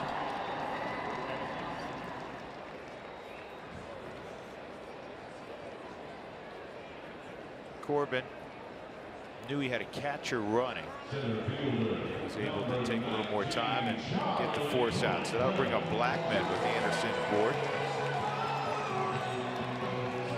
Well, this is how you slide into second base, and Ryan Hannigan does a good job. Watch as he slides in and just pops up, stays on the bag, but creates a little bit of contact. That is a baseball play. Good, hard slide at second base. That is exactly how you do it. He's saving it back for Blackman. And Charlie down that right field line. Tyler Anderson may have an opportunity to score. He's going to get a green light from Stu Cole, and Anderson's going to chug home. That's how important that slide was. Triple for Blackman. 6-1 Rockies. It's the little things in baseball that you don't get to see in the box score the next day. Whether it's a guy running hard to first base, needing a throw out, so there's not a double play, or breaking up a double play at second base with a good hard slide.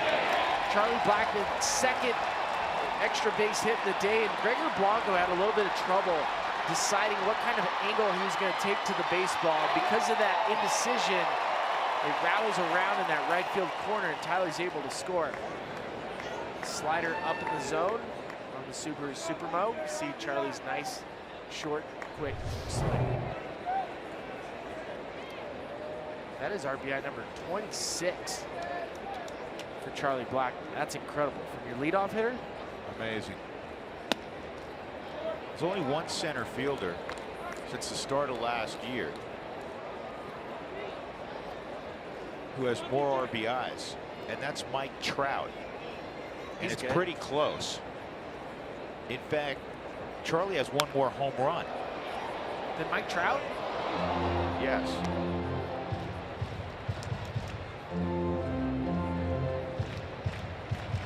Now Mike Trout has bounced around between leadoff and hitting 3rd and 2nd in the lineup, so I can understand. That's the best leadoff hitter nobody talks about nationally. 1 ball, 1 strike on LeMahieu, and there's another base hit. And the Rockies have reached the magic number of 7. LeMahieu with a couple of knocks. That's his 9th RBI. All of this with 2 outs. This is what's been missing too much of late. Everybody involved offensively, keeping the heat on. On the Subaru Supermo, what looks like another either cut fastball or slider inside gets hit hard up the middle. DJ came into tonight's game 10 for 30 against Patrick Corbin. Make that 2 for 3 tonight. Nolan's had a perfect night. Single and an RBI and a home run to left.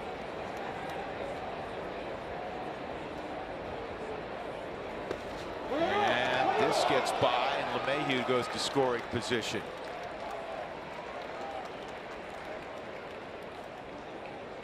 See if that's a pass ball on Chris. Looked like it went off his glove. I don't think it hit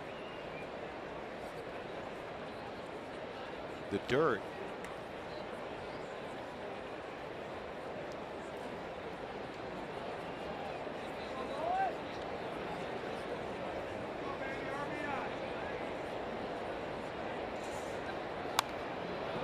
It's fouled off, 1-1. I'd like to see the Rockies find a way to extend this inning even longer. Obviously, I'd like to see more runs, but when Tyler Anderson scores from first on a triple, as a starting pitcher, you'd like to give him a little extra time. Altitude can take it out of a pitcher. A lot of times you'll see starters from visiting teams go down to the dugout and breathe oxygen. There's Tyler right there getting a sip of water. You can still see he's breathing heavy.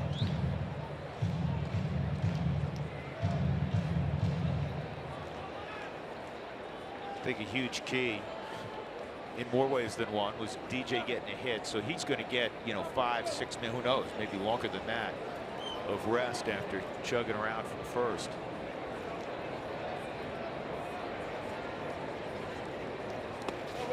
It's a good block by Iannetta, who had the pass ball a moment ago. 7-1 Colorado. 2-2 on Arenado.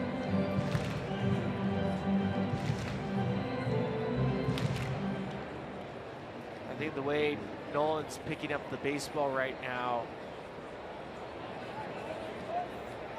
a strike is going to get hit hard, even with 2 strikes. Just the way he's taking the baseball and the way he's gathering. And Corbin got him out front.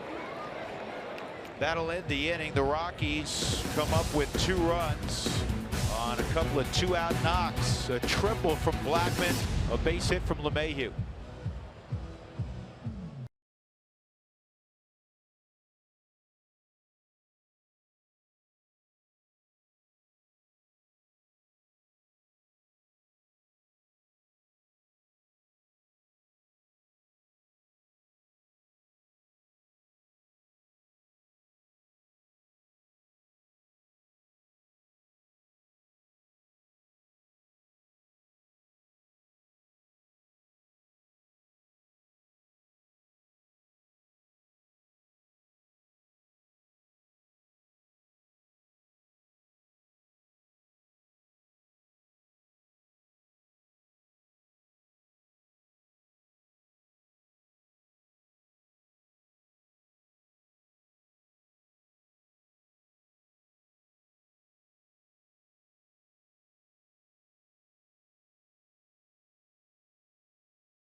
Routine in our pregame show was definitely rocking it today. Jeff Houston taking the lead as the host.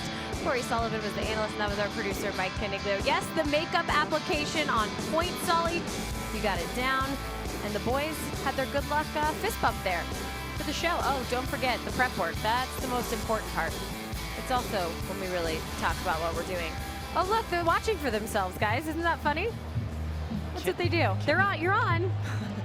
I'm proud of Sully. Sully called it tonight. He said, I don't care how many hits it is, everybody's got to be involved. Mustaches on these guys? Is it possible to get a mustache on them? If you knew how to draw a little better. There we go. Mustache, mustache. I am a little surprised they're not eating ice cream, because that's about the time it is for their routine. That happens in the 5th inning. What makes you think that the guy on the left hasn't devoured 3 ice cream sandwiches already? It might be in his left hand that's under the desk right now. He's just hiding it for the quick shot.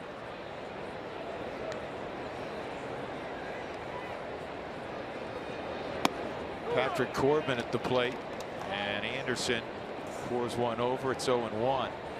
You may be wondering, man, why is Torey Lovullo having his pitcher hit in the 5th with his club down 7-1? I think a lot of it has to do with what we saw Buddy Black do yesterday with German Marquez. Marquez last 3 innings threw up bagels, and he ends up giving up 5 runs. Not great, obviously, but he pitches 6 innings. He saves his bullpen. There was 2 guys last night for the Rockies that gave the Rockies a good opportunity to win. Marquez, as you just mentioned, pitching that extra inning. Jordan Lyles threw 2 innings last night as well. And remember the 9th inning, the Rockies. They were knocking on the door. Yeah, they were making that Arizona dugout very nervous. 1-2, and Corbin fouls it off. So, I mean, Lovullo's doing the same thing. He's saying, all right, listen, it's been a tough night for Corbin, but I'm not going to blow up the bullpen just yet. He does have the extra batter on his bench. Buddy has 4 position players on the Rockies bench. There is 5 position players on Arizona's bench. Yeah, but half of them have the flu. Yeah, that's true, because we know that Owens isn't available. Corbin strikes out, and Hannigan clears himself. That's 5 strikeouts for Anderson. Don't miss the action when the world champion Chicago Cubs make their only appearance at Coors Field this Monday through Wednesday. Purchase your tickets online at Rockies.com. We don't know if it's their only appearance. I mean, Spilly, there's October baseball, hopefully. This guy's a couple days early. Yeah, he just bought that jersey. It's nice. Brand new. A lot of new jerseys on display this week. 6 in a row retired by Anderson. A.J. Pollock twice has hit it on the ground to 3rd. Beautiful double play turned in the 2nd inning by Nolan. That is now 13 first pitch strikes out of 19 hitters this evening for Anderson. And that's off his foot. It's 0-2. Wait, talking about the Cubs coming to town Monday, Tuesday, Wednesday. It's going to be a lot of fun. Going to have huge crowds. Folks, get on out.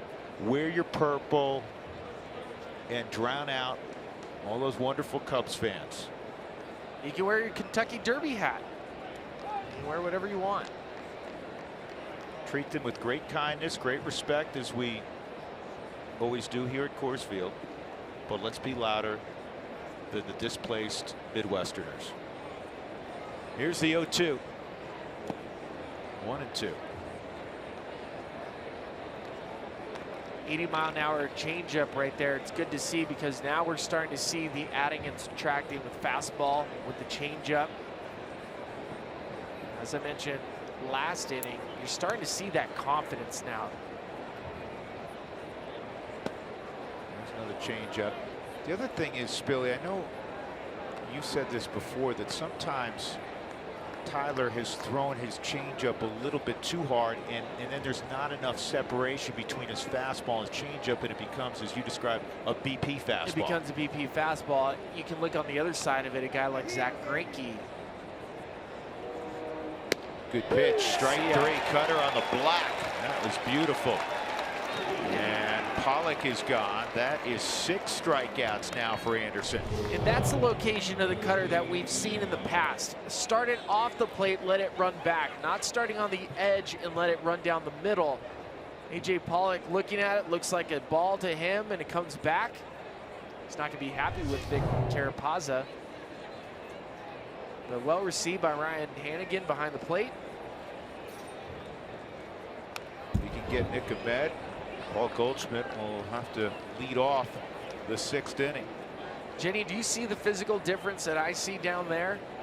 Just with Tyler Anderson? Yeah, on the mound. Yeah, I mean, you can just see a different confidence. It's almost exuding from him right now. And you talk about going back to the 3rd inning when he struck out Lamb. He's now struck out 5 guys out of the last 7 batters. So it's a lot different in terms of spotting his location. You can tell he has a lot more confidence. And guys, I go back to that 1st inning, really the first 2 innings.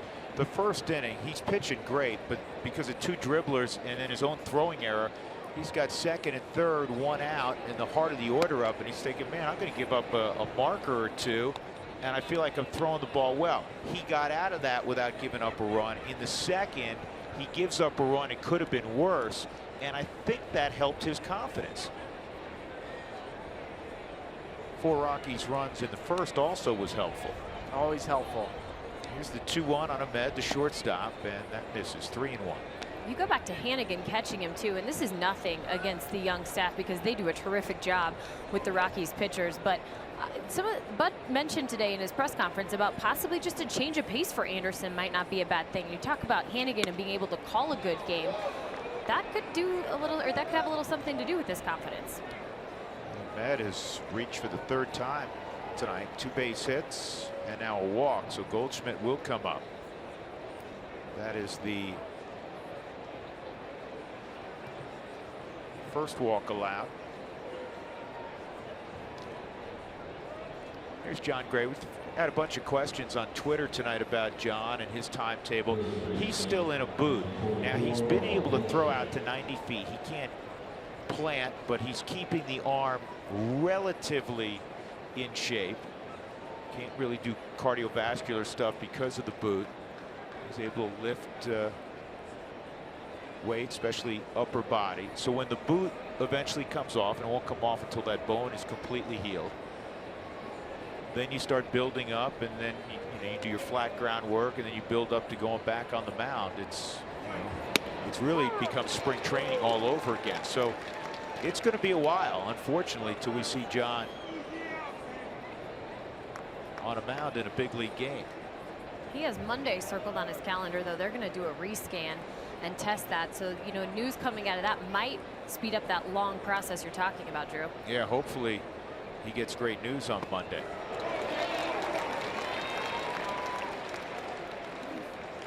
I know George always used to say this phrase that you just double the amount of time for a pitcher, a starting pitcher, when they go down. It's different for a relief pitcher because they're sprinters. 0-2 on Goldschmidt. So if you're down for 3 weeks, add another 3 weeks for a starter to get built back up.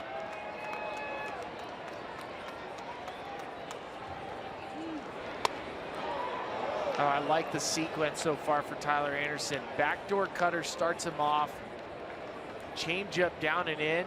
And then he goes to a 4-seam fastball right under Goldschmidt's hands. And you know what? You really had him struck out if you look at the Subaru strike zone.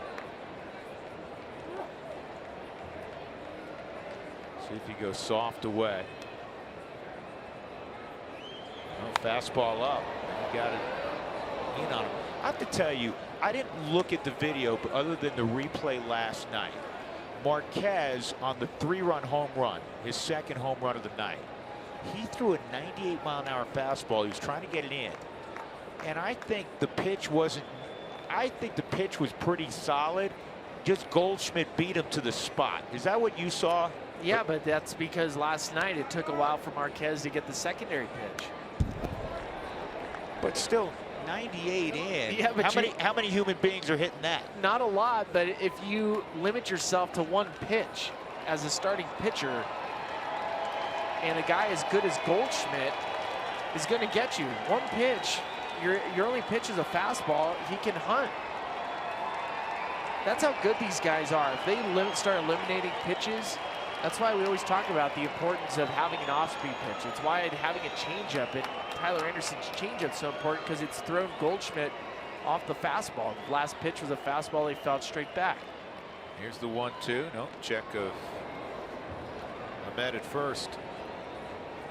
I agree, it was a good pitch, but it's not a good pitch because there was no secondary pitches for Marquez last night. Until the later innings. Until later. And once he established that off speed, the entire game opened up for him. His stuff's really good.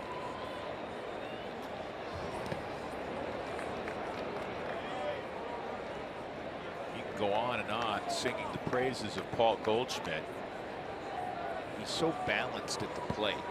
It takes a very strong human to hit like Goldschmidt. Not everybody can hit like that. Spread out, not a lot of movement. Big dude. He's 6'3", 225. Really good athlete growing up in Texas. He told me yesterday he was recruited by most every Division I school in Texas, but the Longhorns. Where's that? 3-2.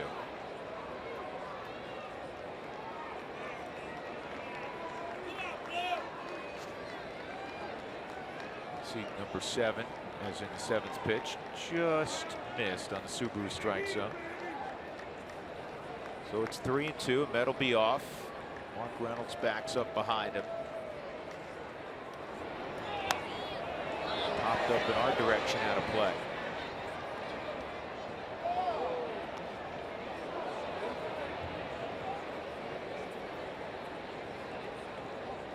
There's a Spielborg's jersey. Why are all these people wearing my jersey? They like you. Why? You're getting some Twitter love too. People were really yelling at me. They're saying, of course we recognize You wanna Spilly. know- Duh, he's the coolest. Stop it. He's quirky and lovable. My dog is quirky and lovable. Well, That's why he's your dog. There's a lot of similarities. strike 3. Goldschmidt knew it.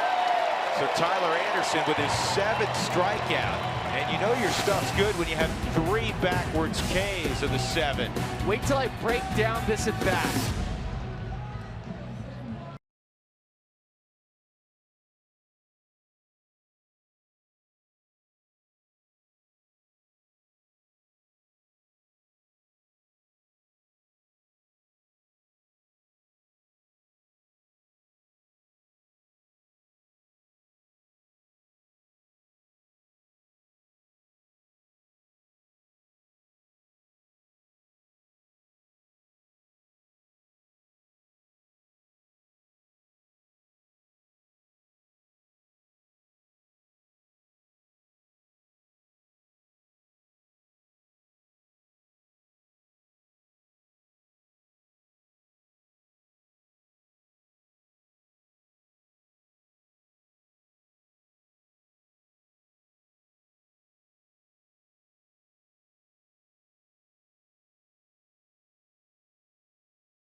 Like that last at bat, Tyler Anderson versus Paul Goldschmidt. Backdoor cutter, starting to use all the pitches. There's a changeup down and in, and then starting to pound Paul Goldschmidt inside. Sets it up, pitch after pitch. And then finishes him off with the backdoor cutter, which to me has been the best pitch for Tyler tonight. Getting that pitch back in his repertoire. That was the pitch that has been hurting him. It is the pitch that has been hit the hardest, and now adding that pitch to his mix is now bringing Tyler Anderson back to where we saw last year.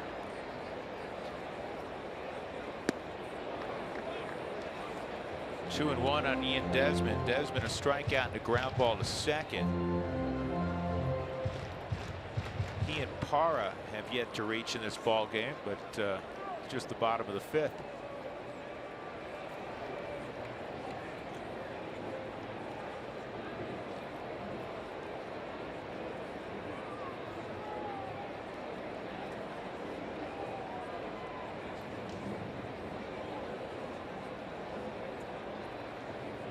Pitch number 75, a called strike, 2-2 on Desmond.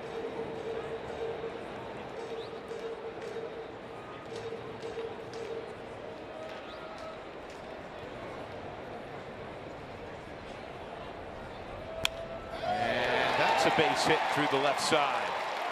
So Desmond has the Rockies' 9th hit, and that's his first Coors Field hit as a member of the Rockies. There are plenty more to come.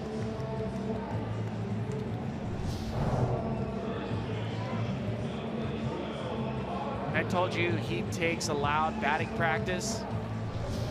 You can see how hard the ball jumps off of his bat. He is a strong, strong human. Now that's going to be all, as Torey Lovullo is going to come out. Patrick Corbin has never liked coming to Coors Field much. He had a 6.55 ERA coming in. That is going north. 7-1 Rockies.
Rolling 6-3 last night. They're up 7-1 in the 5th inning. A couple of scores of particular interest. Man, Cincinnati beating up the Giants again. Yesterday it was 13-3. Matt Cain absorbing most of that damage. Tonight it was Regis's Ty Block, who had been pitching well, and they get beat by 12 tonight, and that drops, by the way, the Giants to 11-20. And the Yankees putting a hurting on the Cubs. Remember, they came back in the 9th inning with 3 runs yesterday. Crushed them. To beat the Cubs, and today it's no contest. The Yankees, I heard this on your radio show on MLB Radio today. You were talking about surprise teams, a lot of conversation about the Colorado Rockies. Yes. But some conversation about the Yankees. We don't normally put them in the surprise category, but I think this year it applies. It really does. You look at that team, they have the highest run differential in baseball. That was not what people were expecting at all. Andrew Chafin now getting into this game, try to pick up Patrick Corbin. I think when you look at the way the Diamondbacks have been pushing throughout the season, they're another one of those surprises, just like the Cincinnati Reds. And part of the surprise with the Diamondbacks, last year, obviously, a lot of people picked them. They loved all the moves between Zach Greinke and Shelby Miller. Well, Shelby Miller hurt again this season, but this starting rotation of the Diamondbacks leads baseball with innings pitched. Shelby Miller, glad you mentioned him, will undergo surgery, Tommy John surgery, on Wednesday in Los Angeles. He will be gone for starting pitchers. It's usually well over a year. 2-0 on Mark Reynolds. Mark did something he hasn't done for ages. He hit a home run tonight. His 10th already. Mark with 26 RBIs. Charlie Blackmon with 26 RBIs after Charlie tripled in a run in the 4th. They're the club leaders. Nolan not far behind. He has a couple tonight. He's got 21.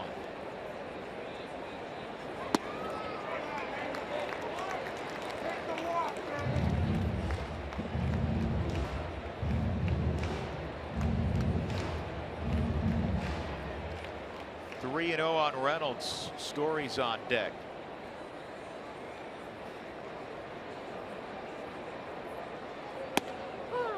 Jenny, I have to ask you, because you're more of a connoisseur of these things, mustache like Andrew Chafin has, or mullet / crazy beard like Charlie Blackmon has?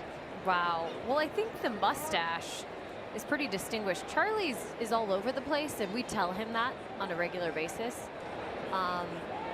But I will say, I was looking back through some pictures the other day, And your first opening day with us in Miami a couple years ago, I have a picture of you grabbing Charlie's beard, and it's really close to his face. So that takes a lot of dedication. It's like 3 years in the making to get down there. So I don't know. I'm going to go with what your socks are telling me today, and we're going to go Chafin's mustache, okay? Well, that catches me by complete surprise. And there's one guy I know by the name of Steve, we'll call him, Yeah. who's probably looking in tonight at home saying, really, you don't like the beard over the mustache? Oh, well, it's not. I mean, I'm just saying, Ball four. based on, you know, the dedication to the craft. This has nothing to do with the look of it. I do like a good beard. I also made my husband shave his off recently, so. Oh, I didn't know that, because last time I saw Steve about a He week had and a half pretty, ago, he had the pretty full largo beard. The yeah. beauty of having a beard is that you can have a mustache if the wife or girlfriend says, I don't like the beard. You're like, cool. You And just he bought did. yourself a mustache. He did shave his into a mustache, which I promptly said that will also be going out the door before I get home from San Diego. All right, so Chafin's mustache you know is what? you're not as big of a fan of it as I am. Get married, they lay down the law. It's just something you understand. 2 on, nobody out for Story. A walk and a line drive to center. He really hit it on the button, but it was right at A.J. Pollock. Strike one. Andrew Chafin in relief of Patrick Corbin.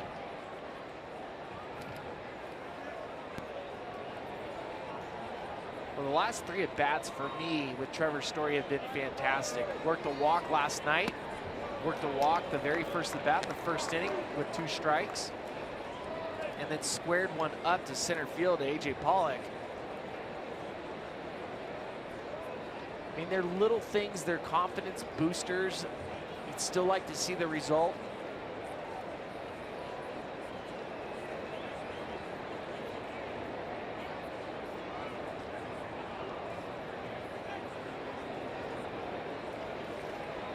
We have a tweet we want to share with everybody. Dwight has written in, my 4-year-old grandson asked, what is a Spilborgs? How do I answer that? Well, listen, we've asked that many times. It's actually a Belgian delicacy, isn't it? Yeah, it's Belgian is the name of origin, but I think, let's see, what's the best way to describe myself? I like to say I'm a mouth breather, and usually that's a pretty good indication of what a Spilborgs is. A Wow. mouth breather? I thought Drew described you much better.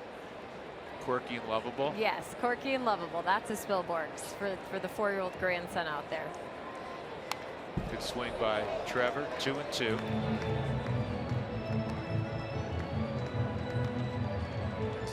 Was it Jenny? Did you say that, or was it you, Spill? You said my dog is quirky and lovable. And we said exactly. Yeah, sleeps on the floor. There's so much there that I'm just not going to touch. Yeah, you just gotta pass on everything tonight. It's one of those nights. Rockies up 7-1. Nobody out. 2 on. 2-2. And he got Story out front. 1 out. And that'll bring up Gerardo Parra.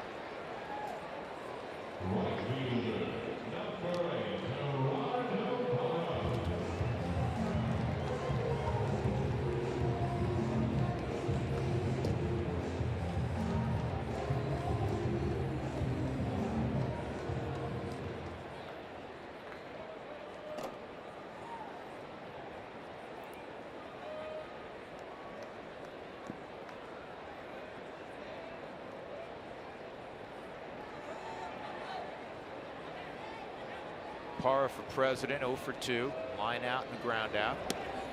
Curveball misses. 1-0.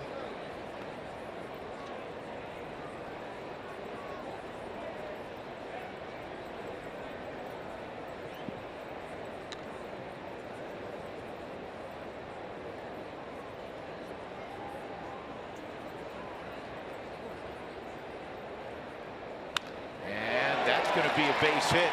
Around third is Ian Desmond. He will score standing up. Gerardo Parra, who we featured in the open, all the fine work he's done. Bounce back season for Parra. That's RBI number 13. Parra came into tonight's game with a .364 batting average with runners in scoring position, that's going to jump up even more. Getting the opportunity tonight to play because Carlos Gonzalez with the sore left calf. Just have to love the at-bats, the quality of bats that Parra is throwing together. 3 hits last night, throwing another one tonight, telling Goldschmidt, bueno. Rockies now, Spilly, 5 for 8 with runners in scoring position. That'll win you some games. Here's Ryan Hannigan. Ryan's thrown out another hit. Ryan is 4 for his first 7 in a Rockies uniform.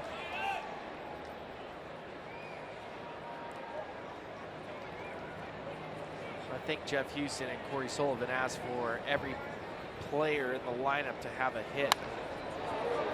Well, every player has a hit, save Tyler Anderson. And Trevor isn't there yet, but he'll get there. Trevor walked. He's been on. That's pretty much everybody.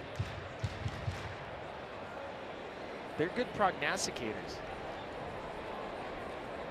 They thought before that they were going to have an explosive night, and they got what they got.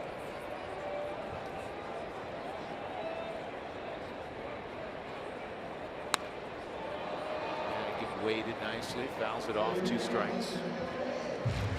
Hey, big congratulations to a really talented young player in the Rockies system, Ryan McMahon. Speaking of a guy having a bounce back season, he struggled at times last year, but he was just named the Eastern League Player of the Month. 347 with damage, an OPS over 1,000 in the first month of the season. And McMahon's playing 3rd, 1st, and some 2nd as well for Hartford. I know you're thinking that's pretty big second baseman, huh? He's an athletic guy. Pretty left-handed swing. Second base, I mean, I'm shocked that you said second base. I believe he has 5 starts at second base for the Yard Goats. We got to get a Yard Goat hat. I have a couple of Isotopes hats. I love the Isotopes gear. We push the Isotopes all the time. That's strike 3. Hannigan's gone. 2 outs. That'll bring up Anderson. The book is closed on Patrick Corbin. It's a book he does not want to read. And he doesn't want to hear it on tape either. In 4 innings, he gives up 8 runs on 9 hits. He walked 1 and struck out 3. Like a Stephen King novel. Yeah, don't read it. Right before bed. Night.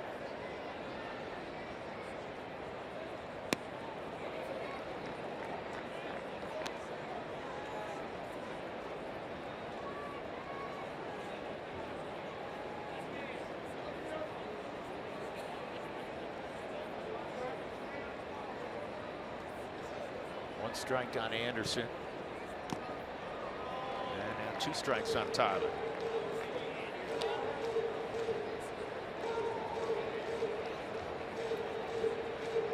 Rockies playing their 5th game this year against the Diamondbacks. Took 2 of 3 down in Arizona. As you're aware, they lost last night 6-3, so 2-2 so far for Buddy Black's team. And called strike 3. That'll end the inning, but the Rockies tack on another run. They've scored in every inning, save the 2nd. RBI single from Parra. 8-1 Rockies going to the 6th.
Lexus look back. A lot of things to look back at and smile. Mark Reynolds, a line drive 2-run home run, his 10th of the year in a 4-run first for the Rockies. The smiles would continue in the next several innings. Nolan Arenado hitting one out. For Nolan, that is home run number 8. There's a couple of ribbies tonight.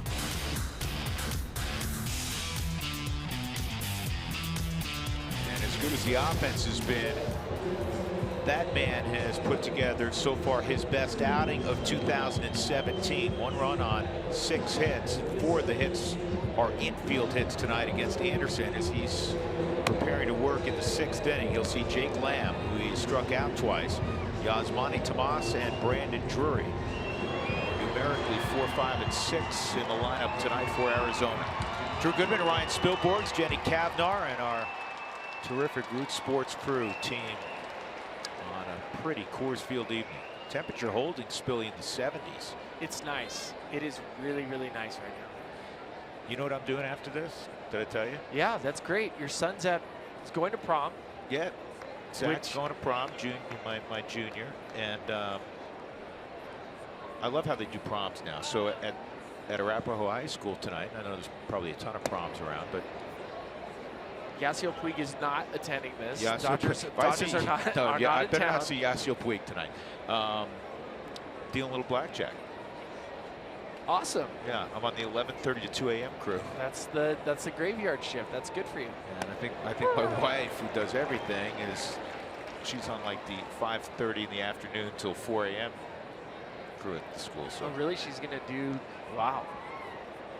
All right, what kind of blackjack dealer are you? Are you the one that roots for you to do well, or are you kind of the condescending guy that kind of counts 21, sir, you lost again? 21. I don't know. We're going to find out. I take tips. I know I'm that kind of blackjack dealer. See if these kids are well-mannered, if they went to cotillion or not. Tip your dealer. Actually, I'm going to make a sign. That's a great idea. I'm going to have a little sign. Tip your dealer. Yeah. Right? So that's strike 3. Boy, Anderson's rolling. That's 8 strikeouts. Lamb has fanned 3 times. 8 strikeouts matches his season high. He struck out 8 in his first outing of the year. His only victory of the year in Milwaukee. He's been fantastic tonight. Here's Yasmani Tomas 0 for 2. He has struck out. He fanned in the 3rd on a high 4-seam fastball. That cutter, that's a difference, Billy. And that's what we saw last year. The cutter on the back door, but look where it is. It's down in the zone. Well received by Ryan Hannigan.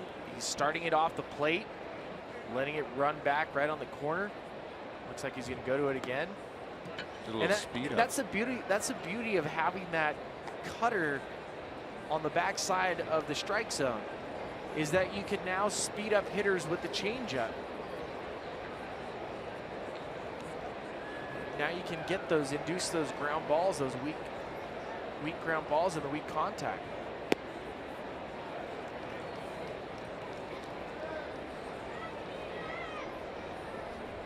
Two and 1 on the native of Cuba, Yasmani Tomas.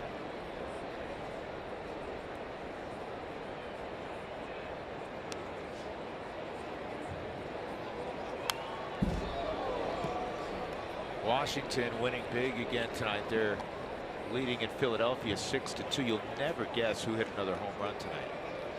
It's actually a final. It's 6-2 now as a final. No way Ryan Zimmerman hit another home run. Ryan Zimmerman hit his 11th. Daniel Murphy, excuse me, his 12th. No, I'm looking at something else. Zimmerman hit his 12th. Rendon hit his 4th.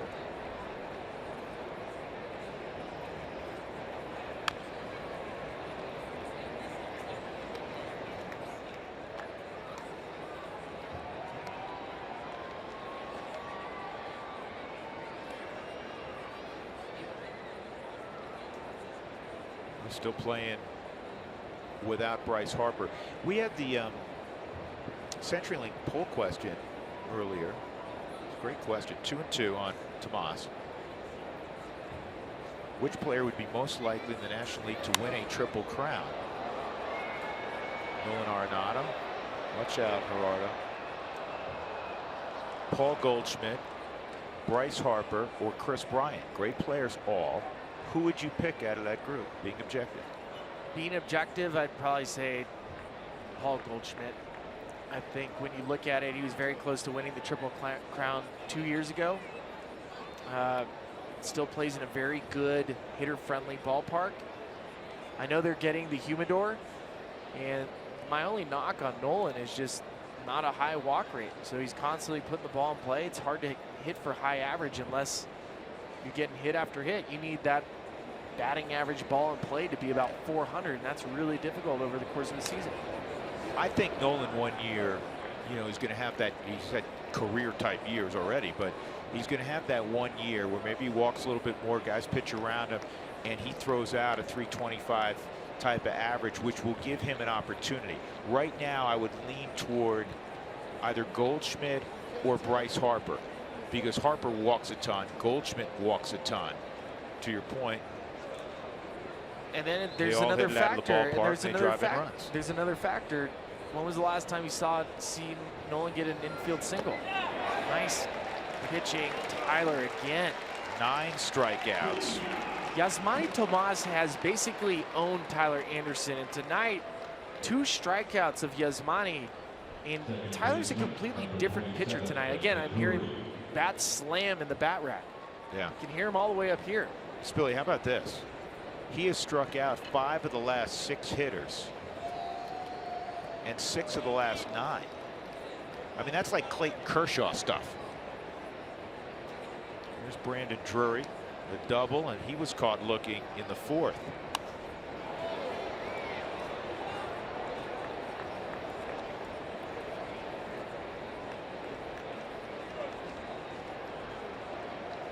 Umpires get on board when you're able to consistently hit edges, and that's what's happened tonight with Anderson. Vic Carapazza has bought in.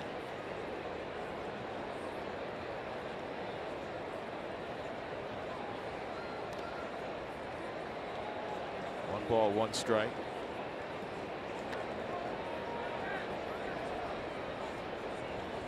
So probably almost guarantee you be all for Anderson after 6, because he's at 101. Good ratio too. 64 strikes, 37 balls. There's been times this year where the ratio is almost 2-to-1 balls to strikes. Bud Black likes to see it almost 3-to-1.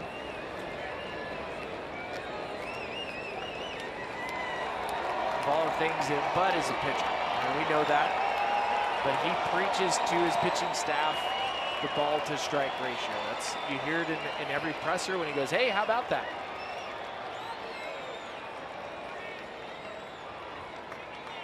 I think he's going to be very happy with this outing tonight. How could he not be? This is dominant stuff. That's 10 strikeouts. That's 6 of his last 7 hitters. Tyler Anderson has been outstanding, in a word. Middle of 6, 8-1 Rockies.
Oakland Sports is brought to you by Southwest Airlines. Yes to low fares with nothing to hide. That's transparency.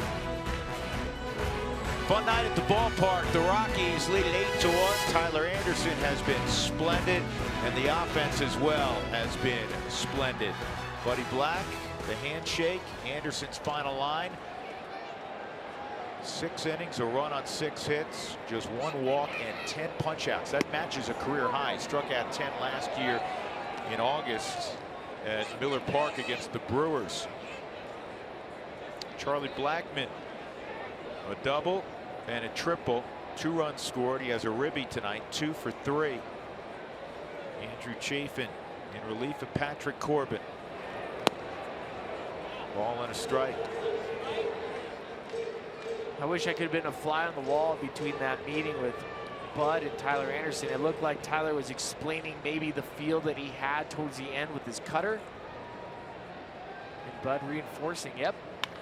This ball is hit on 1 hop to second. Drury makes the play. You know, when you dissect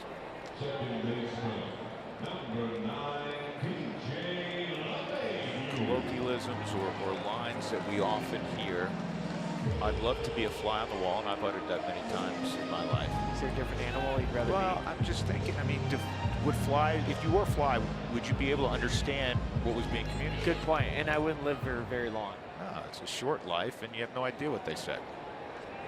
DJ LeMahieu's 2 for 3. Chris Russin will take over, it looks like, for the Rockies. That's a beautiful thing about Russin. He can go and, you know, throw 2 or 3 innings, and then you stay off some other guys, and that becomes a bullpen saver also. Well, I am enamored by Chafin's mustache, so I was trying in between innings to figure out why he even wears it. And I cannot find anything. But what I did find out was last year, on May the 13th, to appease his girlfriend, he shaved it off. This is going to be another hit for DJ.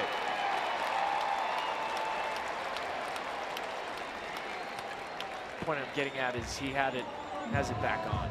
So I'm not sure if he's still dating that person.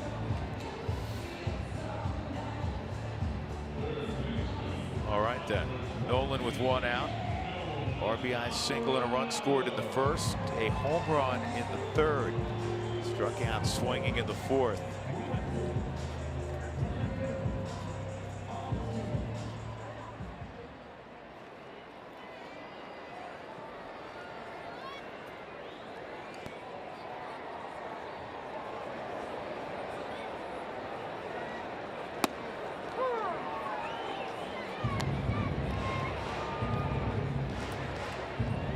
Dodgers beat San Diego late last night, and they're in the process of doing the same thing tonight in the 6th inning at Petco. Dodgers were 2 games above 500, up 5-0. And they have Kershaw on the mound, so I'm thinking this looks pretty good for another victory. What's their record when Kershaw gets 4 runs, like 6,000-0? Yeah, I don't think they've ever lost.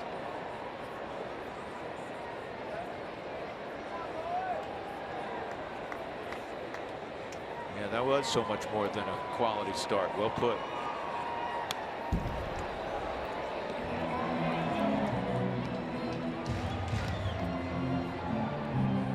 Cargo loving up Tyler Anderson.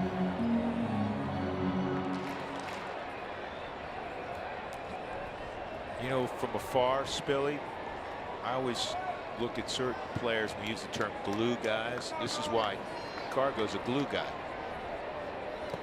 Some speak to this, certainly you can, far better than I can. There's some guys, you know, they're hitters, they hang out with the hitters. They're an outfielder, hang out with the outfielders. You know, the pen guys, we just hang out with the pen guys. Cargo works the entire locker room.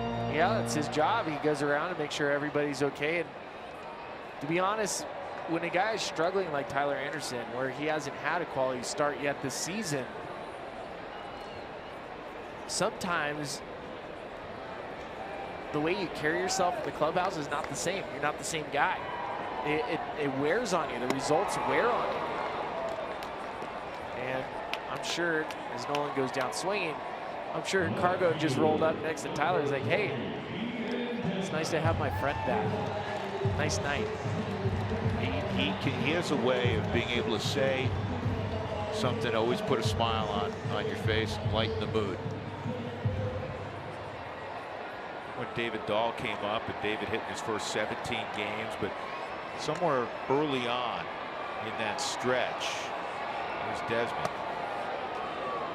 We were talking to David and asked him, who's helped you make this transition to the big leagues, and he blurted out Carlos Gonzalez. He said he's been in my ear, he's helped me out, he's been so supportive, and that's what you want from veteran guys. 1-0 on Desmond.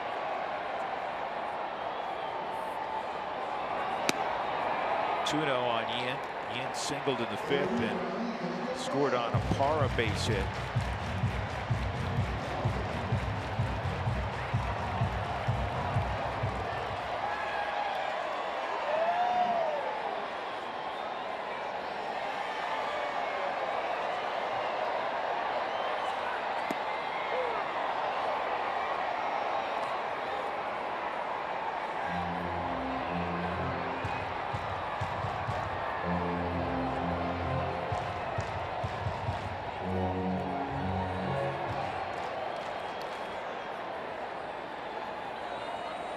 Jenny, you have to do the wave.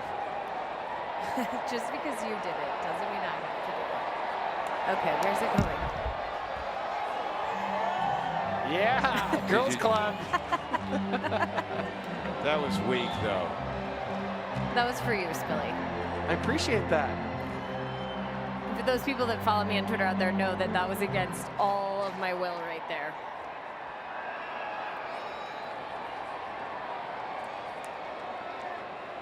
Oh, and by the way, Alana Rizzo, who's listening. She's helping us out. 87-0. Thanks, Alana. And Chafin has struck out 5 in 2 innings. But the Rockies have an 8-1 lead. Yeah. Kershaw 87-0 with 4 runs of support.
It is time for the Unlimited Baseball Break, brought to you by T-Mobile. Some news and notes. Bryce Harper again was out of the lineup this evening with the groin strain. Christian Yelich was held out. He's got a little hamstring. Jason Hayward out with a finger injury.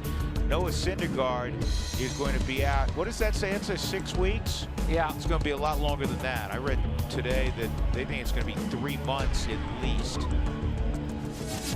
Right, he's not going to Oh, he's not going to throw for 6 weeks. I'm sorry. I should read the whole thing. Yeah. So if you don't throw for 6 weeks, going back to Frazier, that means you double it. So that's 12 weeks. That would be 3 months. If I read everything, I would have gotten that. I would have understood what was written. Some of your news and notes around the league. New pitcher for the Rockies after 6 beautiful innings from Tyler Anderson. It'll be Chris Russin, the versatile one in that Rockies bullpen. Basically, Bud Black's Swiss Army knife. Use him for multiple roles. Bud used him earlier in this year to get 2 lefties out and struck them both out. Yeah, a couple weeks ago in a key situation. It was in the 8th inning, I believe, and now he brings him in the 7th inning of a game that's a little lopsided. Spill, you know what that was? It was when Mike Dunn was on the DL. That's right. Every team needs a bullpen arm like Chris Russin, but to actually have one. Yeah, that's a real luxury. A 1 on Iannetta. He lifts another one foul to the seats on the right.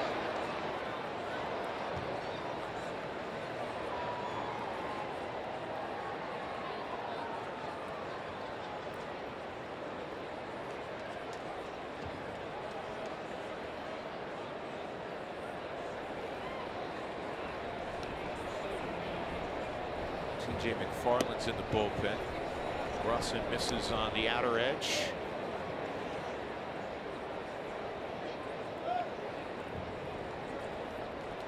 Eight runs, 11 hits for the Rockies.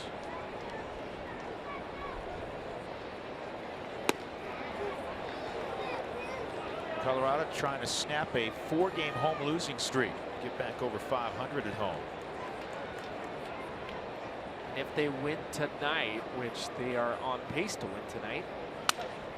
Soft liner to Story, 1 out. They will join the Washington Nationals and the Houston Astros as the only 3 teams in Major League Baseball with a above 500 winning percentage on the road and at home.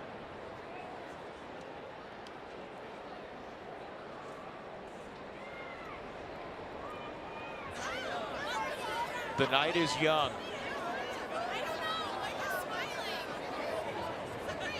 They didn't have a problem tonight, these young ladies, but they did have tickets to the rooftop.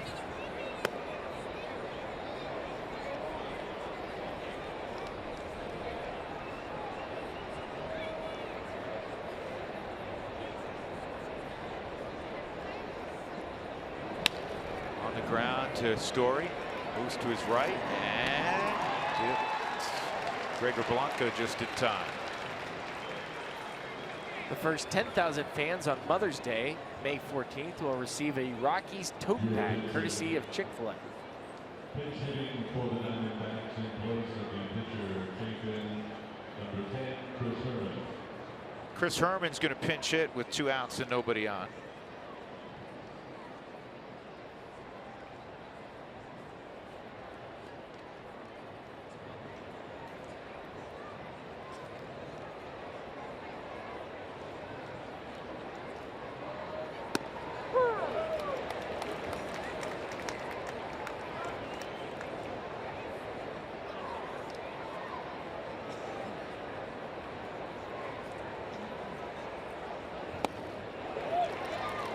Two.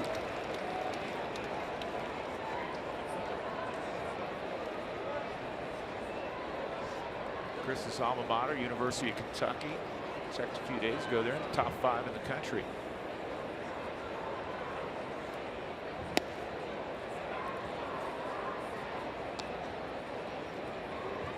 How the Gauchos doing, Spilly? They had a great year last year. They doing all right? They're doing good. They're hanging in there. They're not top 5 in the country, but they're still a good team. Did he go? Yes, he did. That'll end the inning. Chris Russin with a 1-2-3-7. Rockies have produced 11 strikeouts tonight. 8-1.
Billy, the Rockies have eclipsed the 7-run mark, so make sure you find your way to participating Taco Bell locations. Do it between 4 and 6 mañana. You'll get your Rockies taco special, La Masa Taco Bell. The joint is jumping on the rooftop. Best pre-party in baseball. Be a fun night in Lodo. It's already been a fun night. TJ McFarland comes out of the bullpen. Chafin goes 2 innings, no runs, couple hits, a walk, 5 strikeouts for Chafin. McFarland will face Mark Reynolds here in the 7th. Mark is 1 for 2 and a walk. The one was a 2-run home run in the first. Walker among the home run leaders in the National League.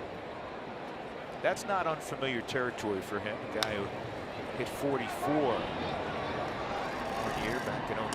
That's 1 out. Bring up the shortstop, Trevor Story.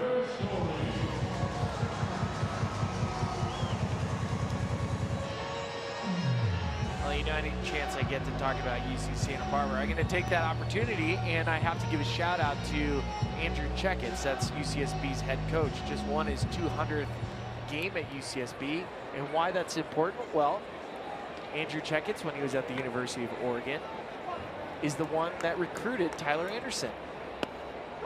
And usually on nights like tonight when Tyler's pitching, our friend Andrew Checkitts is listening to us. So congratulations, Coach. Nice job recruiting. Also went to Vegas and plucked Tyler Anderson out of there when they were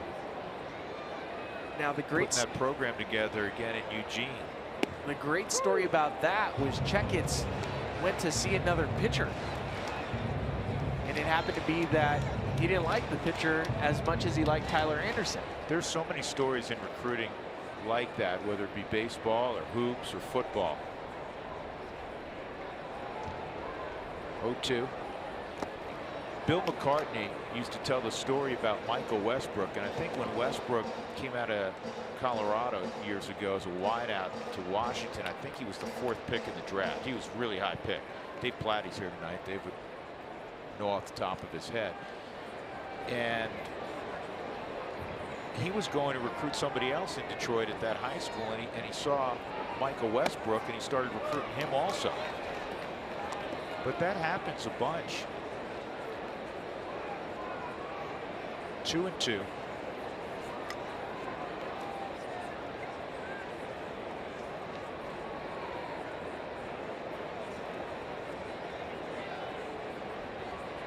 Trevor 0 for 2 and a walk. 3-2. You know what I ran into today? An old friend, speaking of football ties, but also baseball ties, the University of Colorado. Matt Brunson.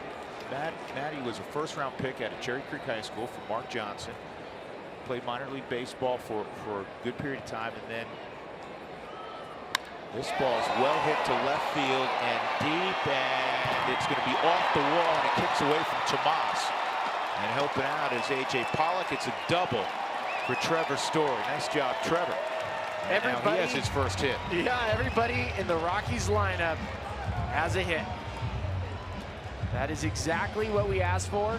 That's what Huey asked for as the new pregame host. That's what Sully asked for. See, change up in the zone. Yeah, Trevor's fooled, but you can see the bat's in the zone for an extended period of time. That's going to help him with off-speed pitches. It'll help him with the fastball. You cannot get your bat in the zone that long unless you're able to keep your front side closed long enough to keep the bat plane there. 11 of the 16 hits for Trevor Story, extra base hits this year. Parra base hit in the 5th to drive in a run. 1 out.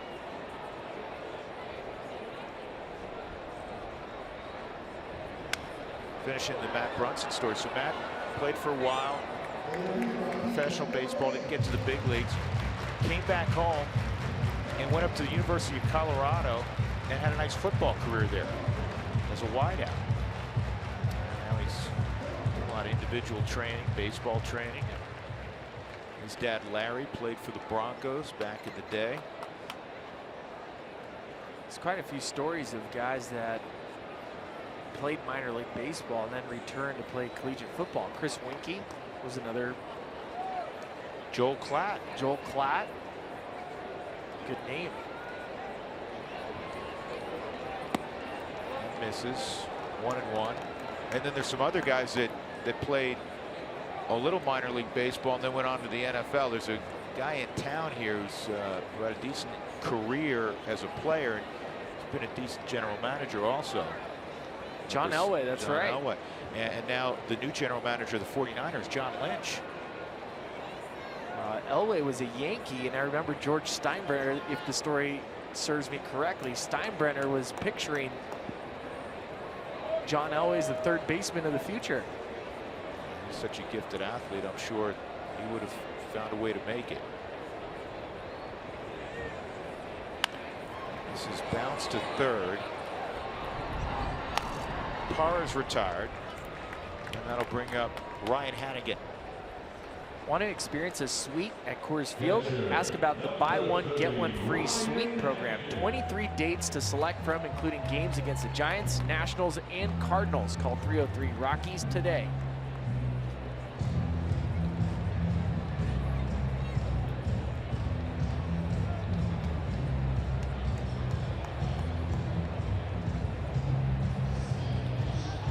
Hannigan tonight, 1 for 3, single back in the 4th inning.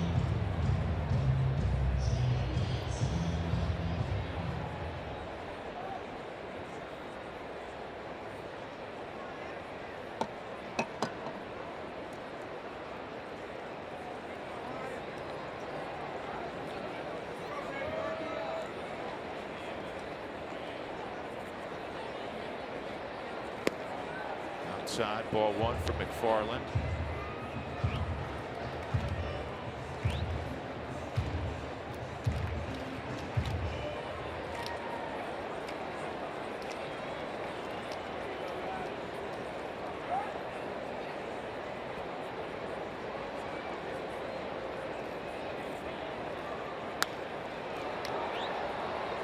Papaleka's in the on-deck circle if the inning continues to hit for Chris Russin.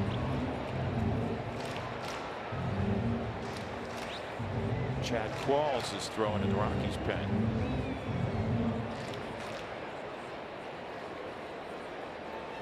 First righty of the night, both sides.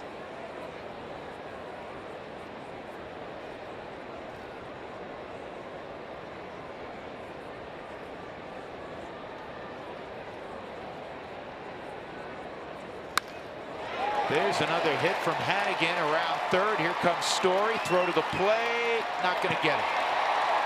And the Rockies have their 9th run. Boy, Hannigan has made a mark in his first 2 games in a Rockies uniform, hasn't he? Veteran catcher, made a mark. I think the most important job for him tonight was to catch Tyler Anderson.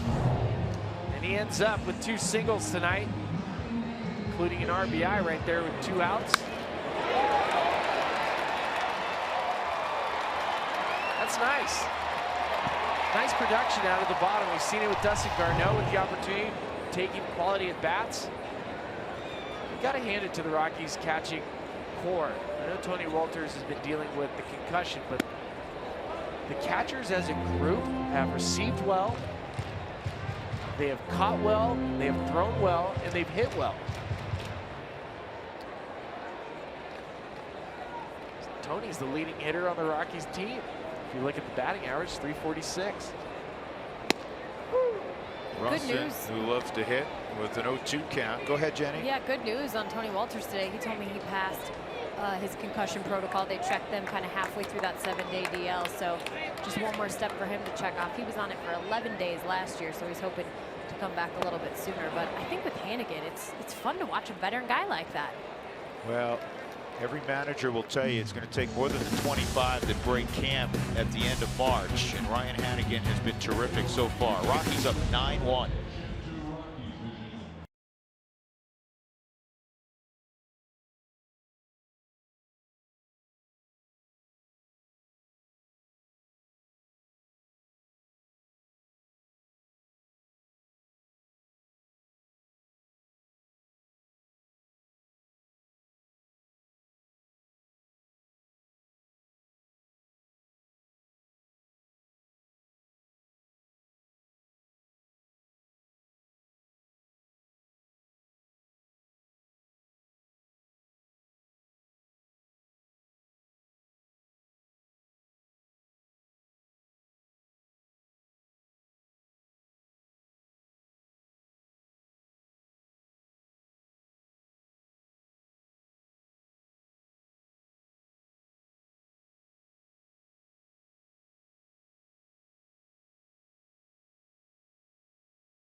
You know what today was, Billy?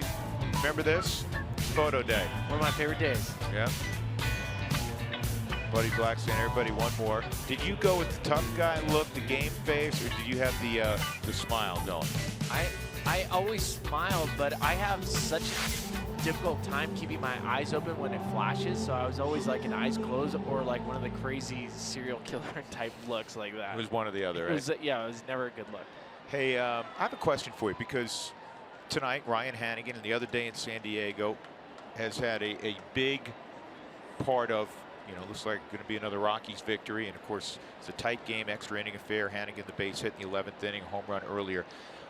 What guys do you remember from '07, that World Series run, that weren't necessarily guys who were on the roster all year, bit players who played a large role at some point in time in helping you guys win 90 ball games? There was a lot. There was a lot of guys throughout the year, people that were called up. And I think you're looking more for the veteran type player. Jamie Carroll was such an unsung hero. I know you see him with the sacrifice fly in game 163, but he brought so much more to the table. It's a broken bat roller to Nolan. And he throws across, and Pollock has an 0 for 4. I think to add to that, you were talking about a glue guy earlier, Drew, and Cargo being a glue guy. Spilly, you were a glue guy of that team. I mean, from all of your old teammates, that's exactly how they describe you. The guy that could watch their at-bats, know exactly what they needed to fix in their swing, keep them up when they're down. Wouldn't you say?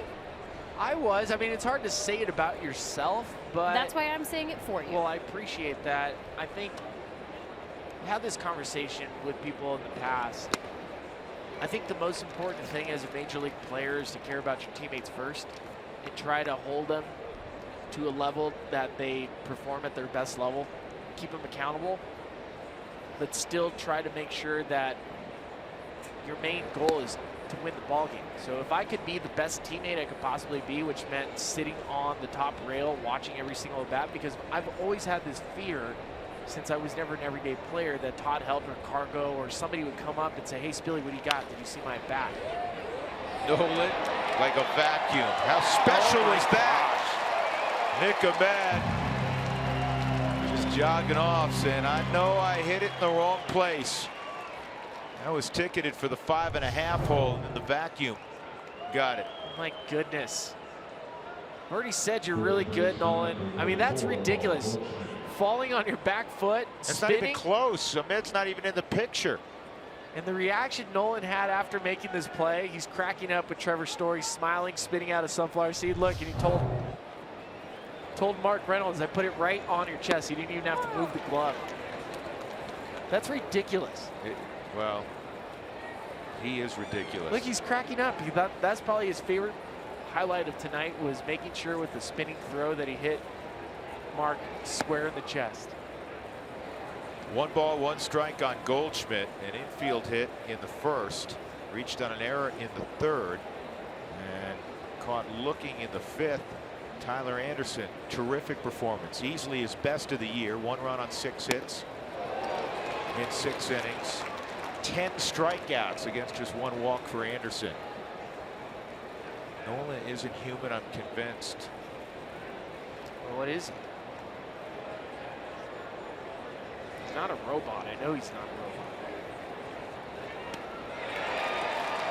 And Chris Russin has set down all 6 he has faced. Right in the chest! Baseball's fun if you're that guy, huh? I told you, in the chest.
Root Sports is brought to you by Southwest Airlines. Say yes to low fares with nothing to hide. That's transparency.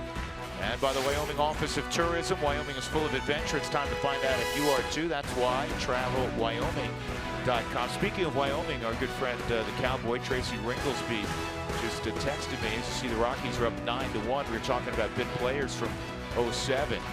Mr. Late Night. Yeah, Seth Smith came through, but can't really count him because he showed up late in the season too, the last 2 weeks of the season. You talk about the quality pinch hit at bats he gave in the last couple weeks and into the playoffs. Couldn't have done it without Mr. Late Night.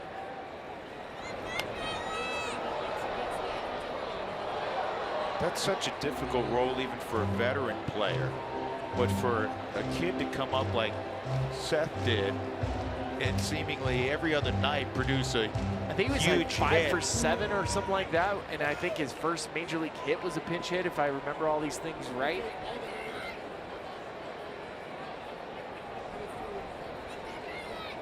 Charlie rips one to right. Boy, did he stay on that breaking ball. That's his 3rd hit of the night. Now he needs one more at bat and a home run. He's got himself the cycle. Before today's game, you can see the hanging curveball on the Subaru Supermo. Vinny Castilla is pumping up Charlie. He goes, man, you can hit. You can flat out hit. Oh, look at that love triangle. Vinny, Cargo, Amarista. It's really nice to see broad smiles at 9:05 at night. Rockies enjoying this one up 9-1. How about the first 3 guys in the lineup? Blackman, DJ, Nolan. 8 for 13, 4 RBIs, 3 runs scored. Excuse me, 5 runs scored.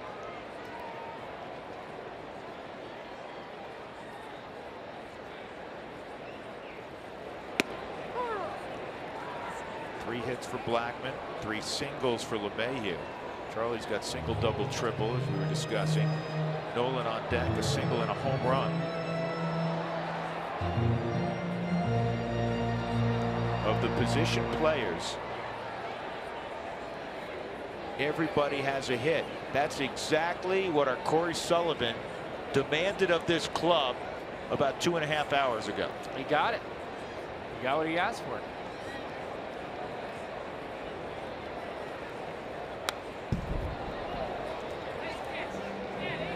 How about the top of the order tonight, too?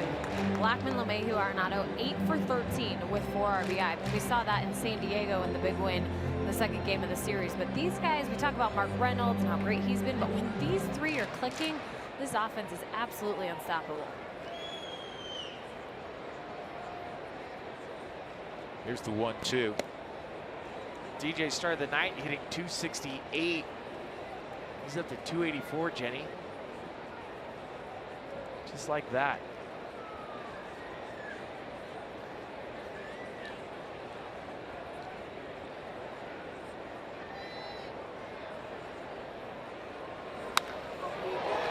This is foul.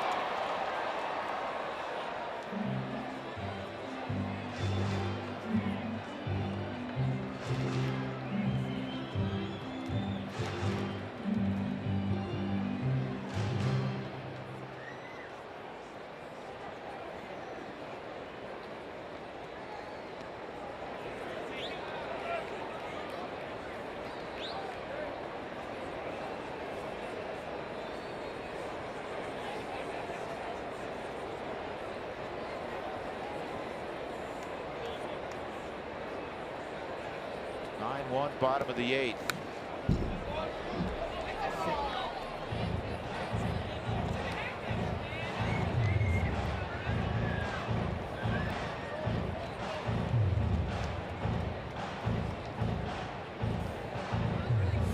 Hits tonight for the Rockies. The only negative thing you could say about the Rockies tonight is that they made 2 errors, which they're not going to make many nights.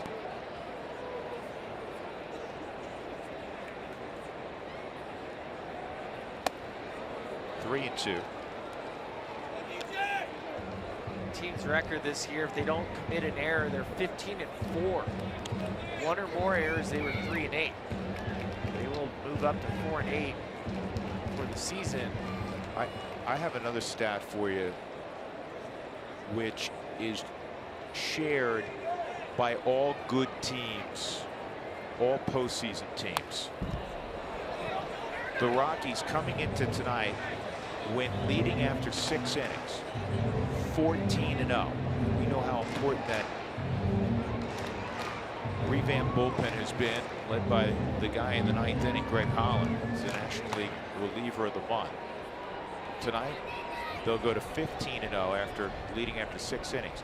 The other side of it, when they trail after 6, they're 3-11. You go, oh, that's not very good. Actually, it is. There's 3 times they've come back late in ball games, once against Arizona, to win.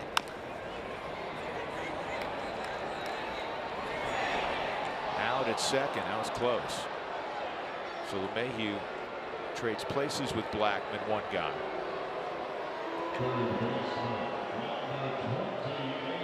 The good teams, Bill, you know this. I mean, think of the great Dodger teams through the years when they were led by Gagne in the 9th. They had Guillermo Mota. 6-inning game, man, it was over. If you didn't have a lead going to the 7th, it was highly unlikely, even if it was a 1-run deficit, that you were going to come back. You see with all postseason teams over the last 5 years, it's a sprint to the 6th inning. Get to the 6th, and then it's a bullpen game. Here's Nolan for the 5th time. 2 for 4, single and a home run, a couple of strikeouts.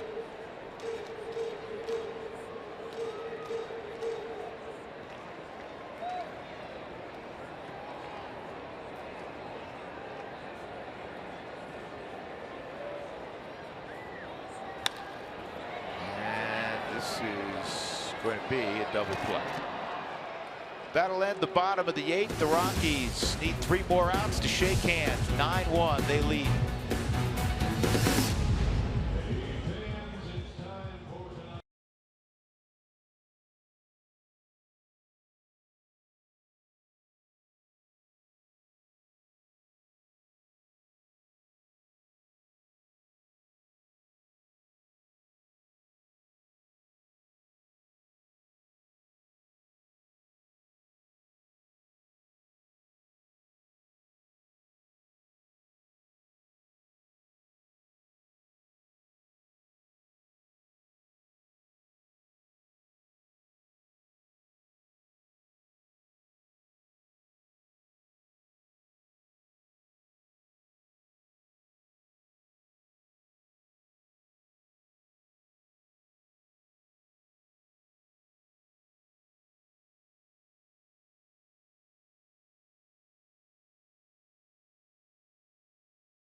Walking to your set in center field, we were singing your praises because you called it tonight, dude. Thank you. I like to play. I try a little bit. Nicely done. Thanks. Everybody involved tonight, and you said I don't care if it's 10 or 15 hits. Well, it's 14 hits, and everybody in the starting lineup, save the pitcher, with at least 1 knock. Jake Lamb has had a forgettable evening, 3 strikeouts tonight. Chris Russin in his 3rd inning of work after Tyler Anderson was splendid for 6 innings. Again, a run on 6 hits for Anderson tonight. 10 strikeouts, matching a career high, just 1 walk. And Russin has thrown only 22 pitches in getting 6 outs, and on the cusp of a 7th out here. 2-strike count on Lamb. It's huge. Go back to last night. We already talked about Marquez picking up that extra inning. Jordan Lyles picking up the extra inning. Chris Russin tonight picking up an extra inning. You go into the rubber match tomorrow on Sunday, and Bud has full use of the bullpen.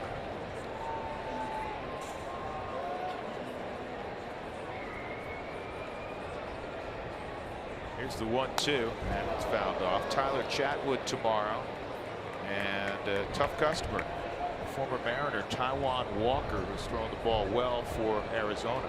Big fastball, good off-speed pitches. It's a nice pickup by Arizona, but on the other side, they had to trade away Mitch Haniger, who has become slowly blossoming into a star in Seattle. And that is the golden sombrero for Jake Lamb. Baseball fans, the 2017 Assurance MLB All-Star Game ballot is here. Head to Rockies.com/vote to choose your stars and send them to the All-Star Game on July 11th in Miami. Nolan's going to go. Don't forget to write in Mark Reynolds.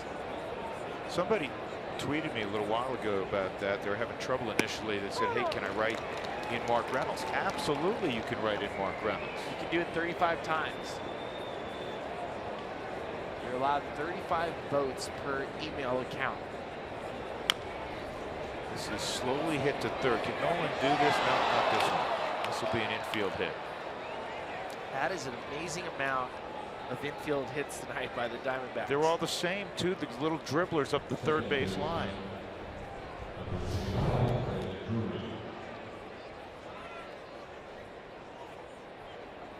Nolan wants this one so bad. I love how much fun he has on defense.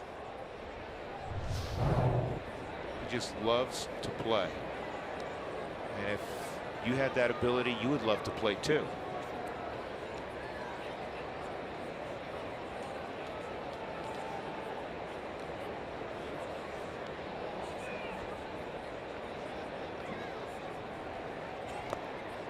Ball 1 on Brandon Drury. Rockies have struck out 13 Diamondbacks tonight. They did that on April 30th as well.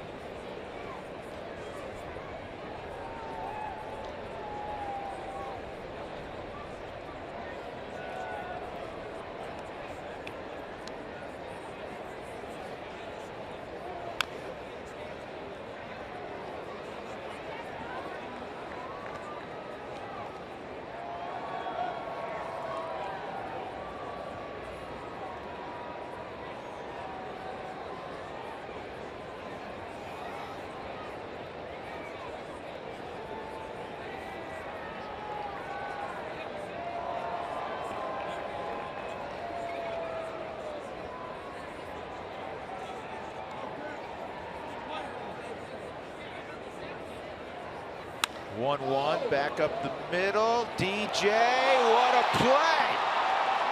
How did he do that? That's worthy of about 8 more looks. 2 outs in the 9th. Let's give it to them. Let's give the people what they want. 8 different looks of this play on the Supermo. Backhand play with the flip. Come on. Pay attention to Trevor Story using the bag to make sure he grabs it. He tries to complete the play. That's beautiful.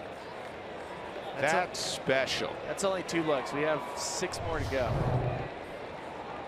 The glove flip off the backhand. Iannetta. 1 strike on Chris. What did it look like down there, Jenny, where the team screaming down there in the dugout? They were going crazy, like Spilly crazy, but they didn't have 8 looks of it either.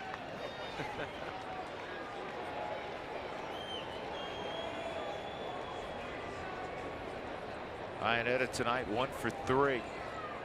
Infield hit back in the 2nd.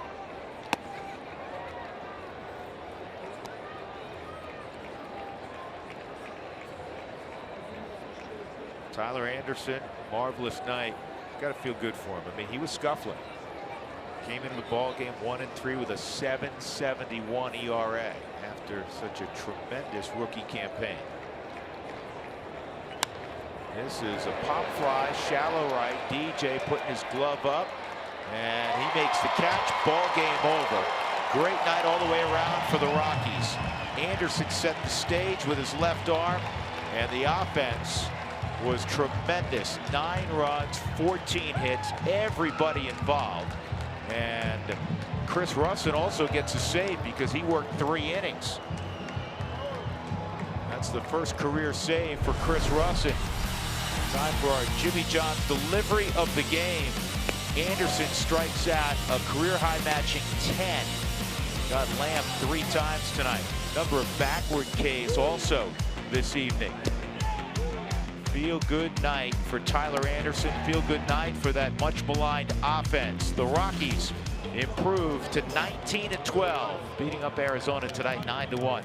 Time to go to center field with our former ball players, Jeff Houston and Corey Sullivan. Fellas, all yours. How sweet it is, Drew. You look at this tonight, Tyler Anderson mixed his pitches up well. He did. I love the fastball changeup combination. He elevated the fastball when needed, and the cutter slider hybrid was backdoor. We'll talk about it in the postgame coming up.